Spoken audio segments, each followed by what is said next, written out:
เหตุแห่งความหลุดพ้นวิมุตตายตนะตานังเหตุแห่งความหลุดพ้นหรือการรู้ธรรมเห็นธรรมมันแหละหาอย่างในตำราเป็นว่าสุตตมยปัญญาเกิดจากการได้ยินได้ฟังเมื่อการได้ยินได้ฟังแล้วก็จิตตมยปัญญาเกิดจากคิดพิจารณาเปรียบเทียบ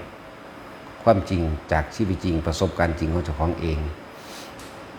ก็เห็นตามความจริงพร้อมจิตตมยปัญญาแล้วก็การแสดงธรรมเนี่ยการแสดงธรรมให้ผู้อื่นฟังสิก็เป็นเหตุให้เจ้าของบรรลุได้คือกันเด้เพราะว่ามันสิใครครวนพิจารณาไปในหันในโตของมันเองเลยสัจฉายะสาธยายธรรมสาธยายคำสอนของพระพุทธเจ้าเรียกว่าทรงจำไหมคือเฮานำคำสอนอย่างเช่นการสาธยายบทธรรมจักรบทอธิตะบทอนัตตลกนัจังซี่หรือปฏิจจะจังซี่นะเฮาสิใครครวนสวดกลับไปสวดกลับมาแล้วก็รู้ความหมายไปรู้ความหมายไปก็บรรลุไปพร้อมกันเลยแล้วก็สมาธิภาวนาทั้งหาอย่างนี่ก็ร่วมแล้วกับเป็นหนึ่งเดียวกันนั่นแหละบ่ได้ว่าขาดอะไรหนึ่งดอกทุกคนก็ได้ยินได้ฟังสะก่อนแล้วจังบรรลุได้เว้นไว้เฉพาะพระพุทธเจ้ารู้โดยพระองค์เองนอกนั้นพระสาวกทั้งเบิดมาตาพระอัญญาโกณทัญญะได้ยินได้ฟังสะก่อนจังบรรลุนั่นแหละมีผู้เดียวที่บรรลุด้วยตัวเองคือพระพุทธเจ้านอกนั้นได้ยินได้ฟังแม้นมากแม้นน้อยก็ช่างเป็นเหตุแห่งการเข้าถึงความบริสุทธิ์หลุดพ้นไปได้จึงบอกว่าแต่ละคนถ้าเฮา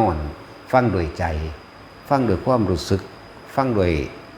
ถึงชีวิตจริงประสบการณ์จริงของเจ้าของเองคิดพิจารณาตามข้อเป็นจริงโดยประสบการณ์ของเจ้าของเองพร้อมเห็นตรงตามความจริงคือเห็นว่าคนเกิดคนตายคนเจ็บคนป่วยหรือเห็นเจ้าของเองนี่แหละเจ็บแก่ปวดป่วยแบบนั้นแบบนี้สิ่งใดพัดภาคจากสิ่งที่รักเป็นทุกข์เนาะเนี่ยคิดใส่เจ้าของนี่ได้มันไม่คิดใส่ผู้อื่นเลยนั่นแหละ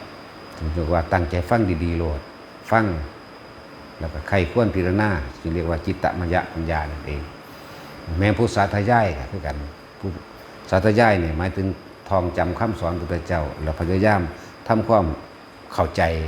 ในคำสอนนั่นแหละแล้วก็บุคคลผู้แสดงธรรมแสดงไปบรรลุเอาเองก็มีได้มันนั่งเป็นดอกในจังสันแล้วก็สมาธิภาวนาเกิดจิตตั้งมั่นแล้วก็เห็นอารมณ์ความรู้สึกของเจ้าของเองภาวะพบมาจากความรู้สึกเข้านั่นแหละ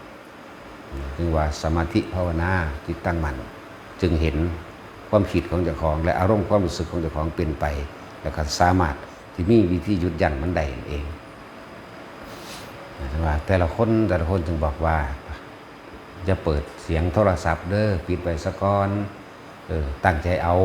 ตั้งใจฟังปิดหน้าใครควรตามอย่าคุยกันอย่าเว้ากันความนั้นความนี้ที่เฮาเห็นโดยทั่วไปนั่นว่าต่างๆนี่แหละ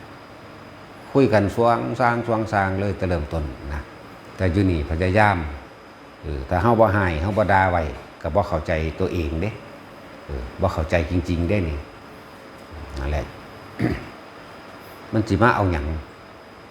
บางคนก็มาเว้าพื้นกันคุยกันอยู่ในวัดจังซี่นะต้องบอกว่าพยายามตั้งใจคือมีความอยากให้ทุกๆคนเข้าถึงความจริงบ่แม่นไปฟังผู้อื่นหรือว่าเอาความเสื่อมาคุยกันซื่อๆแต่ว่าอยากให้เข้าถึงความจริงของชีวิตเจ้าของเองนะสั่นถึงบอกว่าให้ด่าถ้าครูอาจารย์ให้ได้แล้วเครียดสมควรหนีไปทางใหม่เพราะว่าบ่รับเอาบ่ปล่อยบ่ว่างบ่ถอดถอนตัวเองถ้าเครียดจอบถ้าเครียดหรือจังถ้าว่านั้นนี่น้อยใจนี่จักสิปฏิบัติเอาหยังปฏิบัติเอาหยังเพื่อหยังฟังเอาหยังเฮ็ดหยังพวกน้อยใจอยากให้ครูบาอาจารย์ย่องติบ่มีทางมันตะไลหนีย่องเฮ็ดหยังจักว่าล่ะอยู่กับตัวเองเป็นมันก็เป็นทันตัวนะจึงบอกว่าหลายๆคนเด้อถ้าเพิ่นเว้านำเพิ่นให้เพิ่นด่านั่นน่ะดีแล้ว แต่เพิ่นเบาๆน้ำน่ะพิจารณาตัวเองโลดไผก็ดีอย่างสั่นแต่ว่าก็บ่แม่นว่ามันหลายๆจังซี่เฮาเว้าบ่ทั่วถึงดอกแต่ว่าให้น้อมเข้ามาตัวเองเวลาเพิ่นให้เพิ่นด่าน่ะหันเข้ามาเลย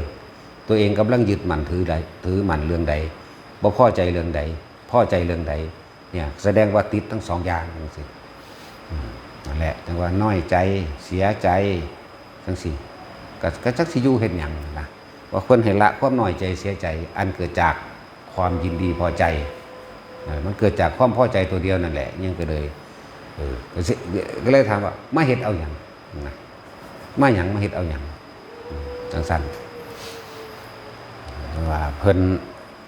พยายามที่สิให้ทุกคนเห็นความจริงของเจ้าของ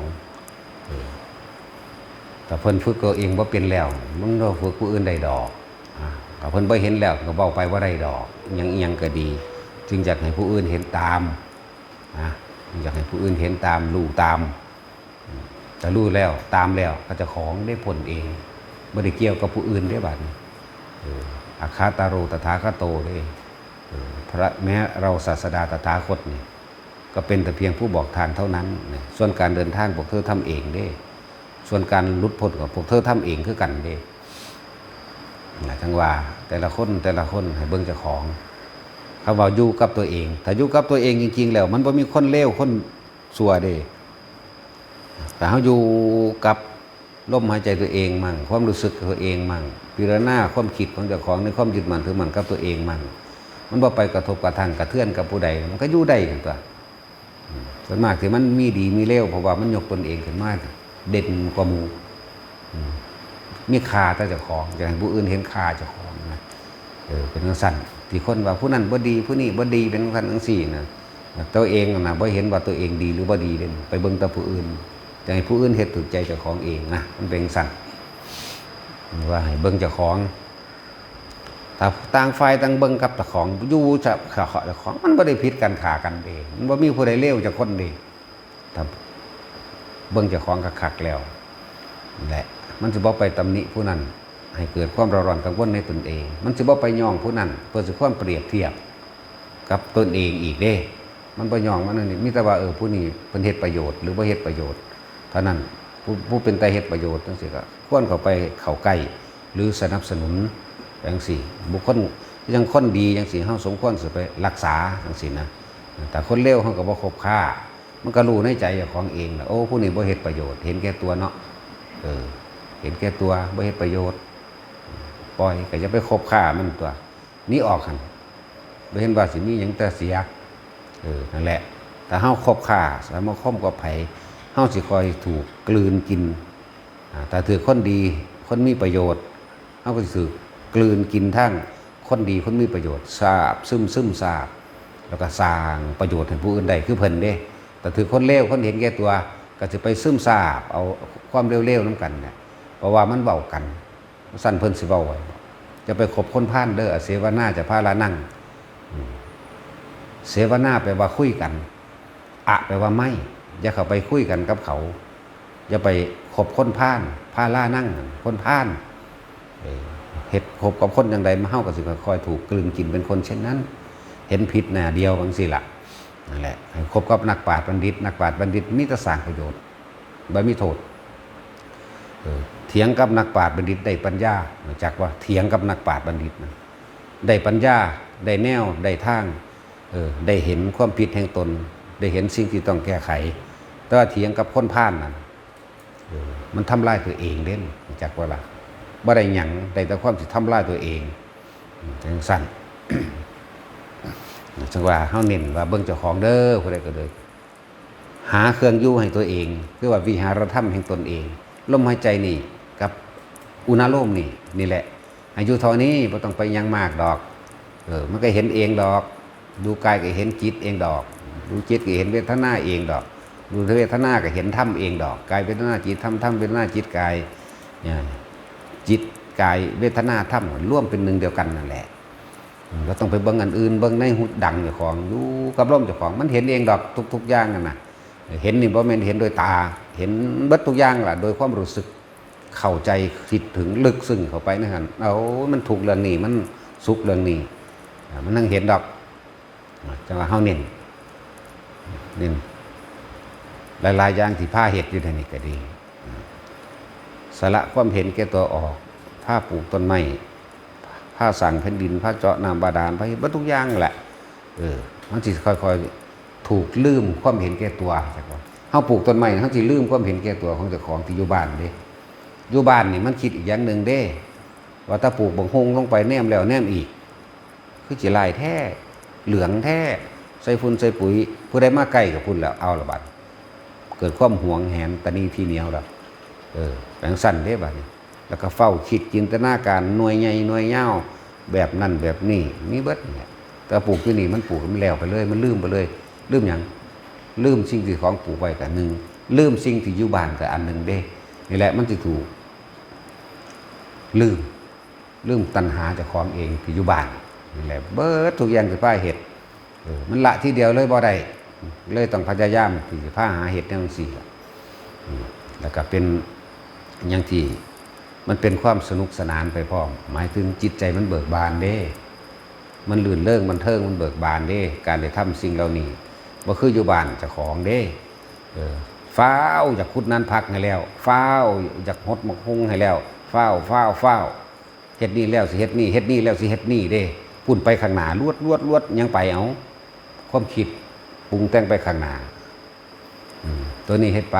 เรื่อยๆบ่ต้องฟ้าวที่บอกว่าบ่ต้องฟ้าวดอกเฮ็ดเท่าใดไปแบบนั้นเฮ็ดไปเท่านั้นให้ลืมความเคยชินที่บ้านลืมความเคยชินในความเห็นแก่ตัวที่บ้านนั่นแหละท่านบอกว่าเฮ็ดไปเรื่อยๆบ่เร่งดอกการละคือลืมคิดถึงตัวเองเข้าใจว่าล่ะลืมคิดถึงความเห็นแก่ตัวของตัวเองลืมคิดถึงความอยากได้ของตัวเองการละจังว่าเฮาพาเฮ็ดไปเรื่อยเลยมันละโดยบ่รู้ตัวก็มีเห็นว่าล่ะอย่างสั้น การเข้าถึงธรรมจริงๆเข้าถึงความบริสุทธิ์หรือพ้นจากอารมณ์สิ่งทั้งหลายทั้งปวงคือธรรมโลกกับธรรมคือการกระทบกระทั่งกระทบหรือสิ่งที่เฮาเขามายึดมั่นถือมั่นคนเฮามันติดสุขนี่แหละมันจึงถูกติดตามคนเฮามันติดได้ความเสียไปจึงติดตาม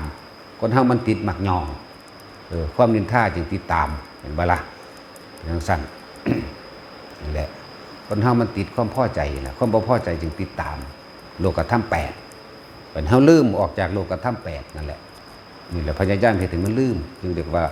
จิตที่ถูกโลกธรรมกระทบแล้วไม่หวั่นไหวเป็นอย่างสั้นพอพวกเฮามันชินในความเห็นแก่ตัวในความอยากได้อยากดีอยากมีอยากเป็นนะลองมาเฮ็ดเบิ่งจังซี่ลองเบิ่งบัดนี้เวลาเฮามาเฮ็ดอันงานในวัดหรือปลูกต้นไม้ผู้เฮ็ดศาลาก็เฮ็ดไปผู้เฮ็ดกุฏิก็เฮ็ดไปอย่าจมถามเจ้าของกูมาเฮ็ดเอาหยังแต่เฮ็ดอะไรเพราะว่าอยู่นี่บ่จ้างใช่ว่าล่ะแต่สิเฮ็ดเอาเงินไปออกไปเฮ็ดหม่องไม้ปลูกต้นไม้คือกันแต่สิเฮ็ดเอาหน้าแล้วเอาเงินก็ไปเฮ็ดหม่องไม้อยู่นี่เฮาเฮ็ดซื่อๆบ่ต้องค่าจ้างรางวัลแม้แต่คำชมเชยบ่มีแต่ด่าเนาะ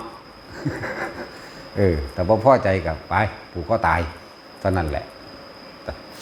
ถึงสั้นให้เห็นเจ้าของเด้ไม่ได้ให้ไปเห็นผู้อื่นเด้เบิ่งแต่เจ้าของนั่นแหละมันพ่อเบื่อนายนี่ละยังก็ดีเพราะเป็นตามาเกิดกับไผอีกหรอกนะเพราะเป็นตามาอย่าลืมความคิดนึกหวังความหวังนั่นแหละเฮ็ดให้เฮาเกิดเมื่อหวังแล้วมันก็คิดอยากได้นั่นเป็นนี่แล้วมันก็เกิดอารมณ์มันเกิดอารมณ์พบมันก็เกิดแหละจึงบอกว่าพยายามอยู่ในลมหายใจตัวเองอยู่ในความรู้สึกแห่งตนอันเป็นอาการปิตินี่แหละเป็นความรู้สึกเวทนาในเวทนาอันเกิดจากความไม่คิดไม่นึกแต่มีความรู้สึกอยู่ในลมเข้าลมออกแล้วก็เกิดคำว่ารู้สึกตัวหรือตัวรู้สึกตัวแหละรู้ก็เลยรู้สึกตัวในตัวเองมันบ่ได้ไปทั้งใดได้มันเป็นอุเบกขาฟังดีๆเด้ออุเบกขานี่เป็นกลางๆไว้ซะก่อนบ่ท่านไปซ้ายบ่ท่านไปขวาบ่ท่านหักบ่ท่านสั่งเด้อยู่ในลมหายใจตัวเองช่วงขณะนั้นจิตเป็นพรหมแล้วบ่มีเพศไม่มีหญิงไม่มีชายเด้จิตเป็นพรหมเด้ตอนนั้นน่ะคือมันเป็นอุเบกขาอยู่ยังแต่เหลือตั้งแต่ว่าการที่สะสางออกนั่นแหละคำว่าตอนอุเบกขาตอนเป็นสันเมื่อเวลากระทบปั๊บพวกเฮาสิท่านมันบ่เด้อสิอุเบกขาได้ไปตลอดบ่นั่นแหละบ่หาตั้งแต่มากลึกยังดอก ลมหายใจนี่อุณาโลมนี่เป็นอุเบกขาแล้วบัดนี้กระทบพับแต่ไปคิดไปนึกในความพอใจบ่พอใจปุ๊บนั่นแหละมันเลยไปซ้ายและไปขวาถ้าฝึกให้มากทำให้บ่อยจนเกิดความเคยชินคนยองมันก็ซื่อๆคนด่ามันก็ซื่อๆเนี่ยมันจะเข้าไปสังขารุเปกขาด้วยบัดเข้าใจบ่ล่ะตัวอุเบกขาเนี่ยทำให้บ่อยทำให้ชินทำให้ชำนาญเถอะนาแล้วมันจะไหลลึกเข้าไปสู่การเห็นโทษแห่งการคิดเห็นโทษแห่งอนิจจังทุกขังอนัตตาเห็นโทษแห่งความยึดมั่นถือมั่นในความอยากได้อย่างดีมีจะเป็นเห็นโทษแห่งอารมณ์จังหวะอยู่บางล่างกลางๆไว้ให้ดีทำให้บ่อยทำให้มากทำให้ชินเกิดนั่นขึ้นเขาลมหายใจปุ๊บเขามาตั้งในความอุเบกขาเห็นบ่ดูเข้าดูเข่าเกิดความเคยชินกระทบกระทั่งดูเข้าดูเข่าเลิกบ่คิดบ่นึกหยังเขาเจ้าเลยเอิ้นสังขารุเปกขายานความกระทบกระทั่งยังเกิดขึ้นกระสัง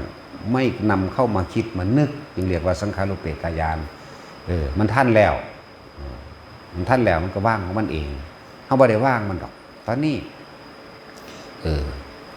คนว่างใดบ่ว่างใดเบิ่งอารมณ์เด้อถ้ายังมีความพอใจอยู่ก็ยังมีภพเกิดอยู่ไม่พอใจก็หังแล้วละลงเลยพวกนั้นจังซี่จึงบอกว่าพยายามตั้งมัน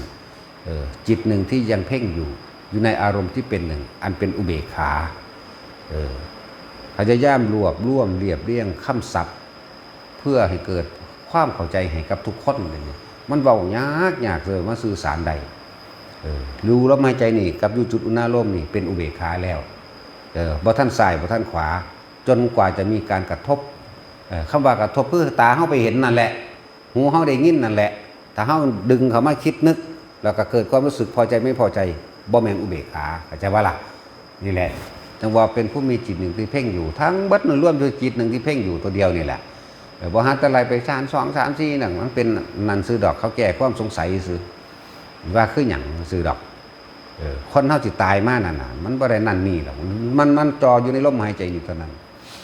นั่นแหละจึงบอกว่าพยายามอยู่ตัวนี้อยู่ในอาการปิติโตไว้กลางหน้าผากนี่แหละสำหรับพวกเฮาไว้หม่องนี้ผู้อื่นๆเขาเจ้าชินชำนาญนั่นใดเขาเจ้าก็สิสอนสิ่งที่เขาเจ้าชำนาญเด้ชำนาญไผชำนาญมันเด้จักว่า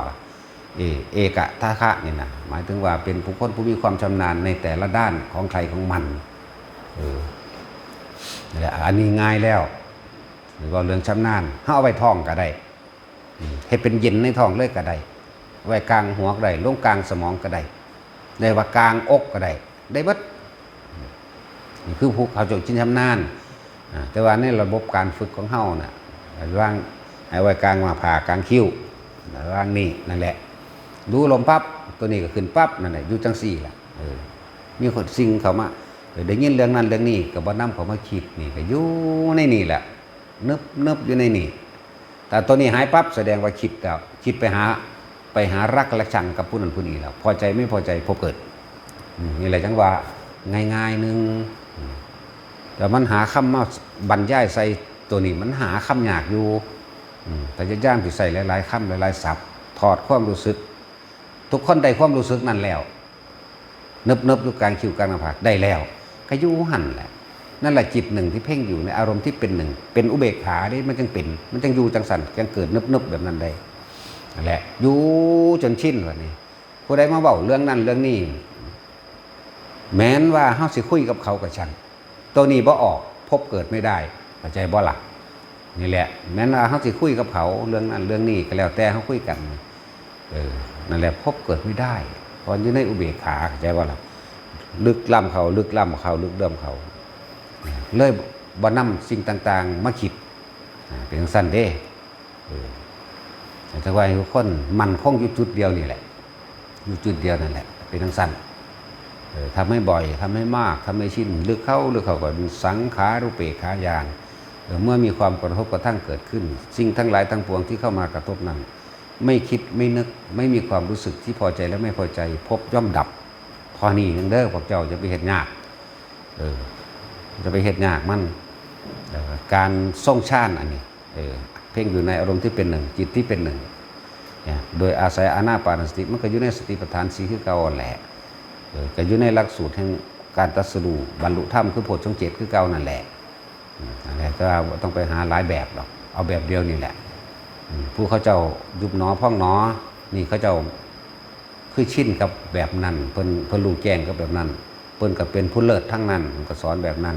ผู้ชินกับพุทโธผู้ชินกับนามาพัทธะผู้ชินกับสัมมาอรหังเขาเจ้ากับแบบนั้นมันเป็นเครื่องอยู่เพื่อให้จิตเป็นอุเบกขาเข้าใจบ่นี่นามาพัทธะนามาพัทธะก็เพื่อให้จิตเป็นอุเบกขาคือกันส่วนอื่นๆนั้นเป็นแค่ผลพลอยได้หรือสภาวะปรากฏการณ์ต่างๆซื่อๆดอกนี่แหละจังว่าคือพวกเฮาอยู่นี่มันก็เห็นมันก็เป็นคือกันล่ะสภาวะหรือปรากฏการณ์ต่างๆที่มันเกิดขึ้นสภาวะทั้งความรู้สึกทั้งกายอันปีติแทรกซ้อนแบบนั้นแทรกซ้อนแบบนี้หรือเป็นมือสะบัดเป็นซอดเป็นสั้นเป็นโยกเป็นขนหัวลุกเป็นล่างใหญ่ล่างโพ่งขึ้นเป็นคือลอยขึ้นยังมีเบิดคือกันนั่นก็มีคือกันแต่ว่าเฮาพยายามอย่าหนีออกจากจิตหนึ่งที่เพ่งอยู่ในอารมณ์ความรู้สึกที่เป็นหนึ่งเฮาจึงตั้งไว้ตรงนี้ลมหายใจเป็นหลักความรู้สึกแห่งกายเป็นตัวรู้ยังรู้สึกตัวถ้ายังรู้สึกตัวอยู่พบเกิดบ่ได้ดอกมันยังเป็นกลางๆอยู่เข้าใจบ่ล่ะจิตไม่มีที่ตั้งเพราะว่าความคิดของเฮาบ่ได้ไปคิดหาตามคำบอกเขาตามสิ่งที่เห็นตามสิ่งที่ได้ยินได้กลิ่นลิ้มรสนั่นมันบ่มีหม่องตั้งเด้เข้าใจว่าบ่มีหม่องตั้งมันจะเอาหยังไปเกิดมันบ่มีหม่องรองรับวิญญาณใจว่าวิญญาณแปลว่าความรู้สึกนั่นน่ะรับความรู้สึกในความพอใจและไม่พอใจเนี่ยเฮาร่วมให้เลยวิญญาณตาวิญญาณหูวิญญาณจมูกลิ้นกายใจก็คือความรู้สึกนั่นแหละเป็นจังซั่นแต่ว่าเฮาเอาตัวเฮาโลดเฮาเบิ่งอยู่นี่แหละอย่าไปสงสัยในศัพท์นั่นนี่หลายเรียนมากฟุ้งซ่านมากเข้าใจบ่ล่ะเบิ่งความรู้สึกเจ้าของนี่โลดถ้าเบิดความรู้สึกว่าในความพอใจแล้วบ่พอใจมันก็จบล่ะแค่นั้นแหละพยายามเพียรพยายามมั่นคงหรือสติอยู่กับลมหายใจให้มากที่สุดเพราะว่าเกิดยังขึ้นก็สร้างต้องเข้าลมก่อนคนเฮาบาดสิตายมันก็เบิดลมเด้เนาะเกิดก็เกิดมาน้ำลมเด้ตายก็ตายน้ำลมเด้เนี่ยจึงบอกว่าให้จ่อให้มีสติอยู่กับลมนั่นแหละอย่าไปคิดสตินี่แปลว่าคิดนึกถึงบางทีก็ไปเอาสติไปกับบุคคลที่รักกับคนที่เกลียดฉะนั้นหยุดเอาเข้ามาในลมโลดคิดถึงลมอย่างเดียวโลดเกิดก็เกิดน้ำลมตายก็ตายน้ำลมตายเลยก็ตายน้ำลมจากว่าต้องกลับมาเกิดอีกถ้ามันว่างมันนี่แน่นิ่งเข้าไปนั่นน่ะจักหน่อยคนที่ตายโดยลมหายใจน่ะบ่มีความคิดถึงอย่างเลยเขาบอกไว้ว่าอนาคามีเหมือนเดิมไม่กลับมาโลกนี้อีกเหมือนเดิมเป็นผู้ไม่กลับมาโลกนี้หรืออนาคามีนั่นน่ะถึงมันสิเกิดหรือมันก็เกิดคราวเดียวพุ่นสุทธาวาสหาสันก็สร้างมันนะมันบ่ลงมาพอแห้งแล้วแม่ซ้ำนี่ก็เอาหน้าเนาะบ่ต้องเอายอดมันก็ได้ดอกจักว่าล่ะเอาพอละ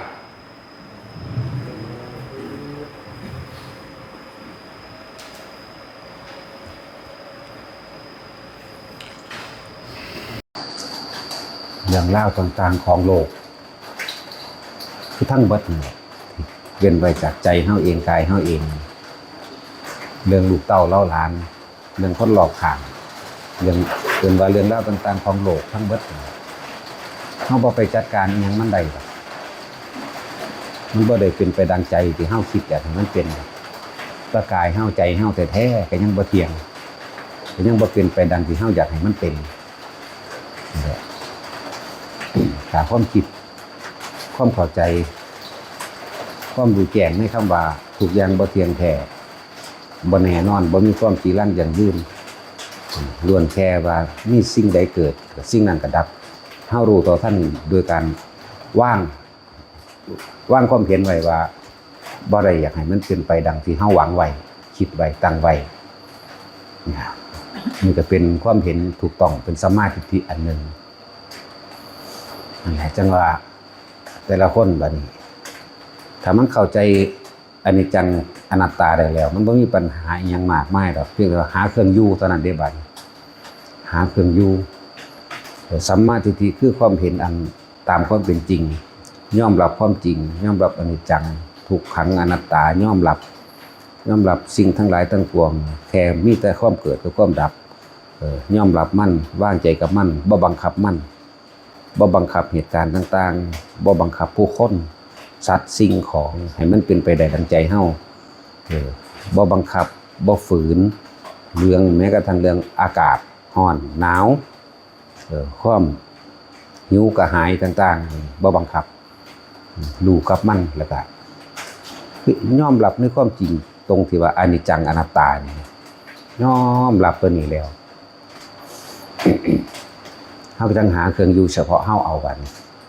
เครื่องอยู่ก็คือดีที่สุดคือลมหายใจเจ้าของเท่านั้นสิไปอยู่กับผู้อื่นเรื่องราวอื่นๆมันบ่ได้ดอกเรื่องผู้อื่นเรื่องราวต่างๆอื่นๆอันเป็นของนอกเหนือการควบคุมของเฮาเองบ่สามารถที่จะอยู่ได้มีแต่ความหลอร้อนและกังวลพยายามอยู่กับลมหายใจให้มากฐานที่ตั้งแห่งการกระทำอันเป็นฐานใหญ่ฐานรู้อย่าหนีอย่าทิ่มฐานรองรับฐานรู้ก็คือลมนี่แหละคือเอาความรู้สึกต่างๆมาไว้กับลม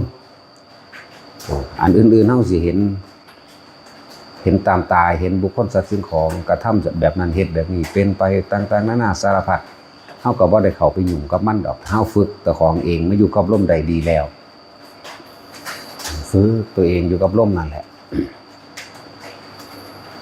วิธีวางความเห็นบ่มีอิหยังเป็นของเฮาจางๆดอกในโลกนี้และโลกใดก็ตามบ่เป็นไปดังใจที่เฮาอยากให้เป็นดอกเนี่ยเพิ่นก็มาอยู่กับตัวเองให้มากตัวเองคือลมนั่นแหละสิฝึกถึงขั้นใดแล้วก็ช่างอย่าหนีฐานคือลมเท่านั้นฐานแห่งผู้รู้ฐานที่ต้องยึดเอาไว้ก็คือลมหายใจเท่านี้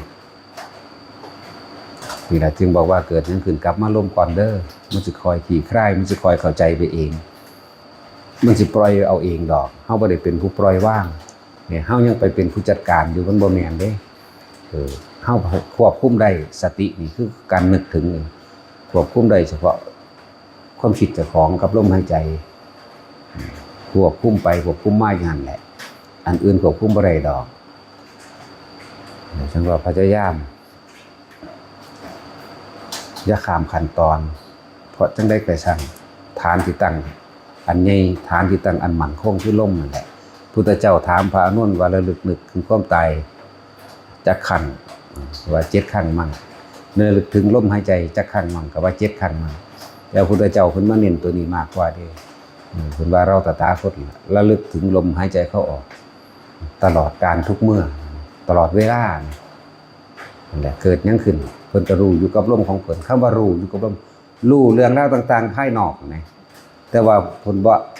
ปล่อยความคิดออกไปกับสิ่งที่ไปเห็นสิ่งที่ได้ยินได้ฟังมานะก็เลยเอิ้นว่ารู้อยู่กับลมนั่นแหละอย่าพยายามเอาความคิดออกไปจัดการเรื่องนั้นเรื่องนี้นะเพิ่นก็เลยเน้นลมหายใจมากที่สุดเด้อเกิดหยังขึ้นก็สร้างอย่าเพิ่งไปหาเหตุผลหยังกับมันอยู่กับลมให้แน่วแน่ซะก่อนอยู่จังสั่นแหละบางทีความสงบมันก็บ่เที่ยงเห็นบ่ถ้าความสงบโดยยังมีเจตนาว่าเฮาสงบตั้งไว้ว่าต้องสงบนั่นความสงบก็บ่เที่ยงเด้มันยังมีจิตเจตนาอยู่ฉะนั้นความสงบมันเป็นเองรู้โดยความรู้สึกที่เข้าไปถึงความสงบเองโลดบ่แม่นความสงบโดยตั้งใจไว้ความสงบโดยเจตนานั่นแหละที่จริงบ่ได้ยากดอกถ้าเฮาบ่ไปคิดหาเอาคำตอบของมันเด้อบ่ต้องหาคำตอบหยังอยู่ในลมหายใจโลด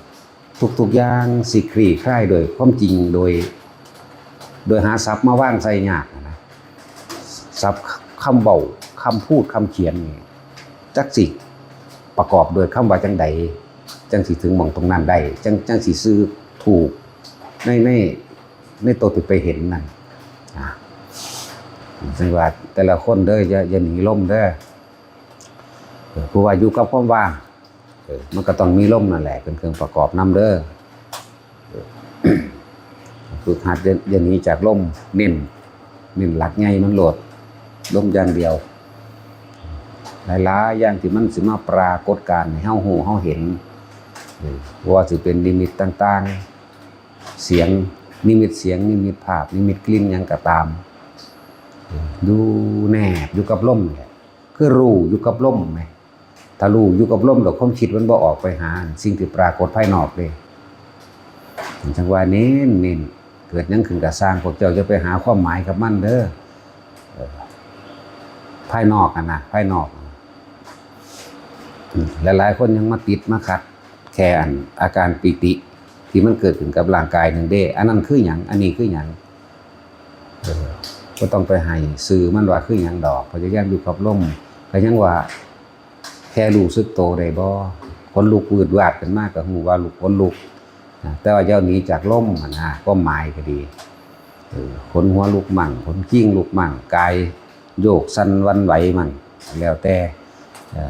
จุกอกจุกเข้าไปในข้อเสียหายเสืออึกเสืออื่นมันก็บ่ต้องไปหาสาเหตุมันให้รู้อยู่กับลมรู้วานเป็นมันบ่เกิดแซ่ยงสั่นตลอดมือดอกแล้วก็บ่แม่นว่ามาเฮ็ดแค่ข้าวเดียวเฮ็ดไปเรื่อยๆเรื่อยๆมันนั่งถิ่มไปเรื่อยดอกคือบอกไว้นั่นแหละบางคนก็นอนอยู่ก็ยินว่าตัวเองออกไปนั่งเบิ่งตัวเองนอนหลับคืออะไรนี่แหมอันเว้าตลอดเลยก็เปรียบเทียบเอาแน่ว่ามันคือหยังก็เลยบ่ต้องคือหยังจักอย่างแล้วมันก็แล้วแค่รู้ว่ามันไปเป็นจังซั่นแล้วก็แล้วดีบ่ต้องเว้ามาเลยก็ยังทางดีที่สุดมันจะเกิดความกังขาสิไปวิตกสิไปกังขาแล้วก็ไปหาเหตุผลกับมันเฮ็ดหยังผมเห็นแสงจังซั่นจังซี่แปลว่าจังใดหมายความว่าจังใดหมายความว่าโง่นั่นแหละสิว่าจังใดคือจังว่าให้เห็นซื่อๆรู้อยู่ซื่อๆมันบ่แซ่จังซั่นตลอดมื้อเด้แสงเกิดขึ้นจากหยังก็แล้วแต่เห็นแล้วมันก็แล้วไปแค่บ่นำเขามาคิดนี่แหมนี่แหมจับจุดเอาหม่องนี้ได้มั้ยยึดลมหายใจไว้เห็นหยังก็สร้างบ่นำเขามาคิดการคิดนี่มันต้องเกิดอารมณ์ความรู้สึกเนี่ยเป็นภพทันทีโลดนั่นแหละยังบอกว่าวิธีหยุดคิดเลยหยุดปรุงแต่งถ้าหยุดปรุงแต่งได้ทุกอันอื่นๆมันก็หยุดเบิดนั่นแหละก็เลยว่าเอาลมนั่นแหละเป็นตัวล่อเป็นตัวหลอกเป็นกุศโลบายในการรู้ทุกอย่างเห็นทุกอย่างแต่ว่าบ่ได้มีอารมณ์หรือว่ามันได้คิดปรุงแต่งไปกับทุกสิ่งทุกอย่างที่มันเกิดขึ้นแค่ภาษาอัน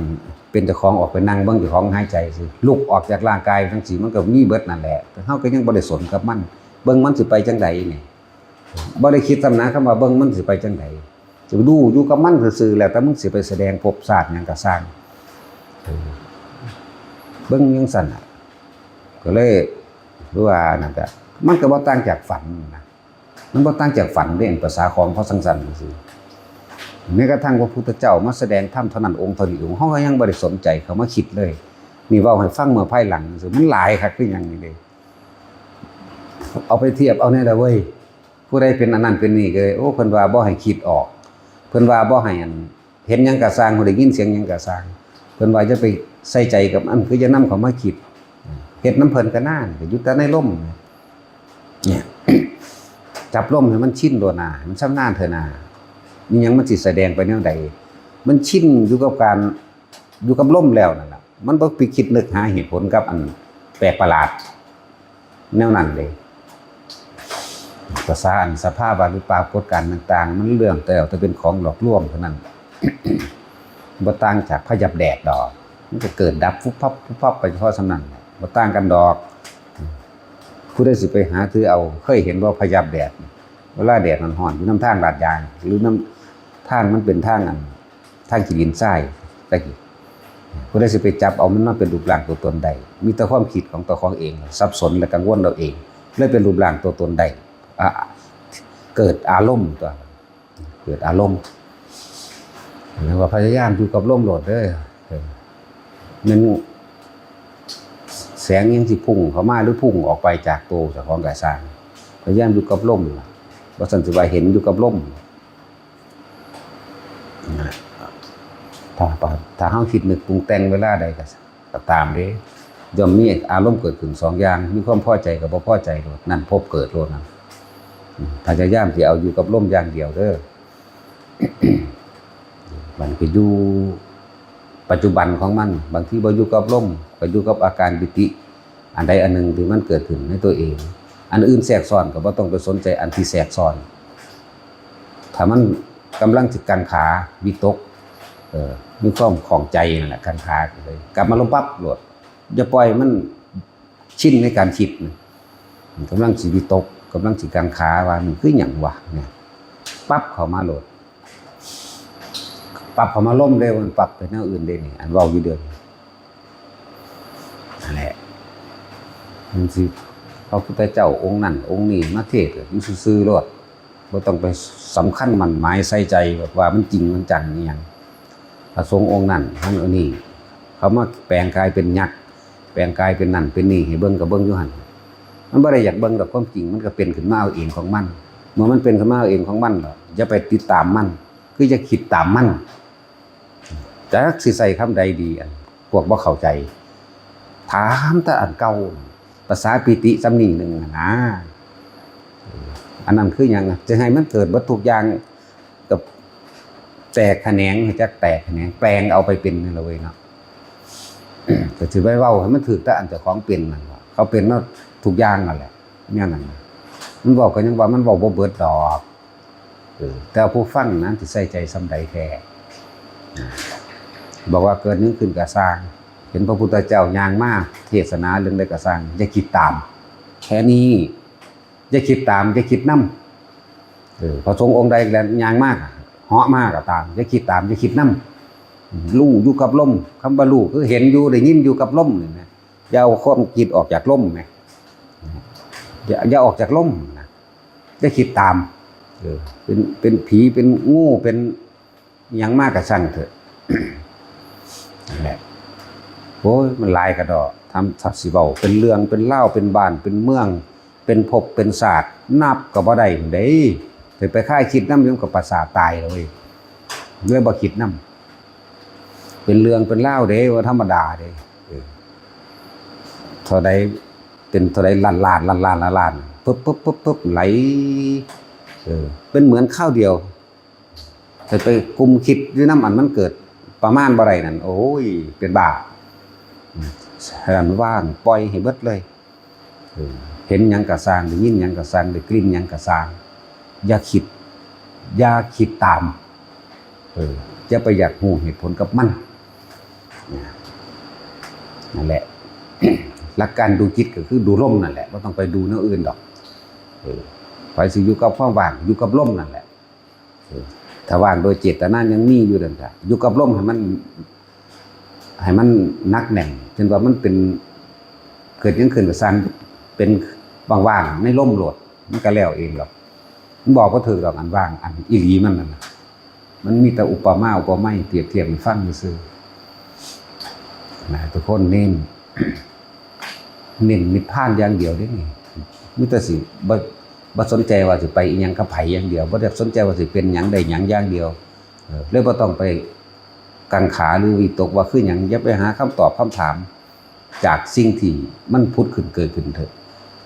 ตั้งแต่เรื่องเล่าที่เฮาเห็นกันหาอยู่หากินเดี๋ยวนี้มันก็ยากครับพอแห้งแล้วยังสิไปยากในเข้าไปอีกกับแนวนั่นซื่อๆเนี่ยมันพุดขึ้นซื่อๆเป็นสั้น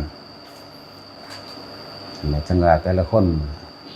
เน้นหนักในลมเด้อเกิดขึ้นกับสร้างอยู่กับลมเดี๋ยวเฮาสิรู้เอาเองดอกปล่อยหรือบ่ปล่อยนั่นน่ะมันสิรู้เอาเองในตัวของเองดอกบ่มีคำอธิบายดอกแต่มันปล่อยแท้ๆดอกนั่นแหละผ่านมาแล้วไปถึงจุดปล่อยจริงๆเลยนั่นน่ะบ่มีคำอธิบายมันมีแต่อยากหัวซื่อๆหรือยิ้มๆไปซื่อๆแต่แล้วไปเลย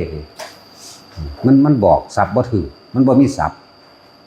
มันบ่มีรูปมันบ่มีนามมันบ่ฮู้ว่าสิใส่ชื่อว่าจังไดเนี่ยผู้ใดไปถึงเมืองหันล่ะผู้นั้นก็รู้นั่นแหละวิธีที่เฮ็ดให้ถึงตัวนั้นได้ลมหายใจอย่างเดียวอย่าจะไปเอาเรื่องอื่นเถอะเอาล่ะพอไอ้จ้อยปลูกหมากขนุนเนาะเฮาเนาะมื้อนี้ส่วนนี้สวนพญายซื่นนั่นนะปลูกขนุนอ้อมเอาเฉพาะขอบอ้อมเฉพาะขอบลงไปตัวกลางอย่าพึ่งถ้าต้นไม้ใหญ่ปลูก ทุกคนนี่มักมีปลูกมักมีปลูกอ้อมตัวนี้ไว้บางหันพระเยซินพระท่านไปไทยอยู่จะเฮ็ดยังพระเยหานี่ก็เลยเนาะอยากจีบกันกับเมียอะไรวะวะฮิโปงบ้าให้มาวะอีหานุ่งห่วงไว้เห็นยังเดินนี่แล้วท่านก็ขับมาเองรถบอมันถี่หามคนบ้าธรรมดาเลยวิ่ไปถามเพิ่งอันแล้วเราสิไปหันไปนี่ให้แต่พอขับให้มันคือบ่หัดขับเอาเองมันเป็นเอาเองประตูอย่างบอมันถี่หามคนเราคุณตาฟังไม่ยังตาขี้ไล่กับขี้ไล่แล้วโอ้ยยังหาวเนี่ยมันเป็นเลยปลูกขนุนหมักมี่รอบซะก่อนถ้ามันนั่นเอามือนี้เอานี่มืออื่นจังไปพุ่นไปอันพุ่นละสาขาหนึ่งพุ่นละเขาเมียนแก้วต้นโพยังพุ่นละปลูกตามขอบถนนปลูกรอบซะก่อนมันก็ใกล้ที่แล้วล่ะมันจะตัดสินบ่ท่านไปไขฮิปโปหวงไว้บ่หรือแนวใดบ่หวงไว้อยู่บ่ว่าอย่ายิ้มแม่อีนี่แม่ผมว่าเป็นตะเบิงจังเม็ดเฮ็ดหน้าจังซั่นแหละยิ้มตาสินกับพ่อ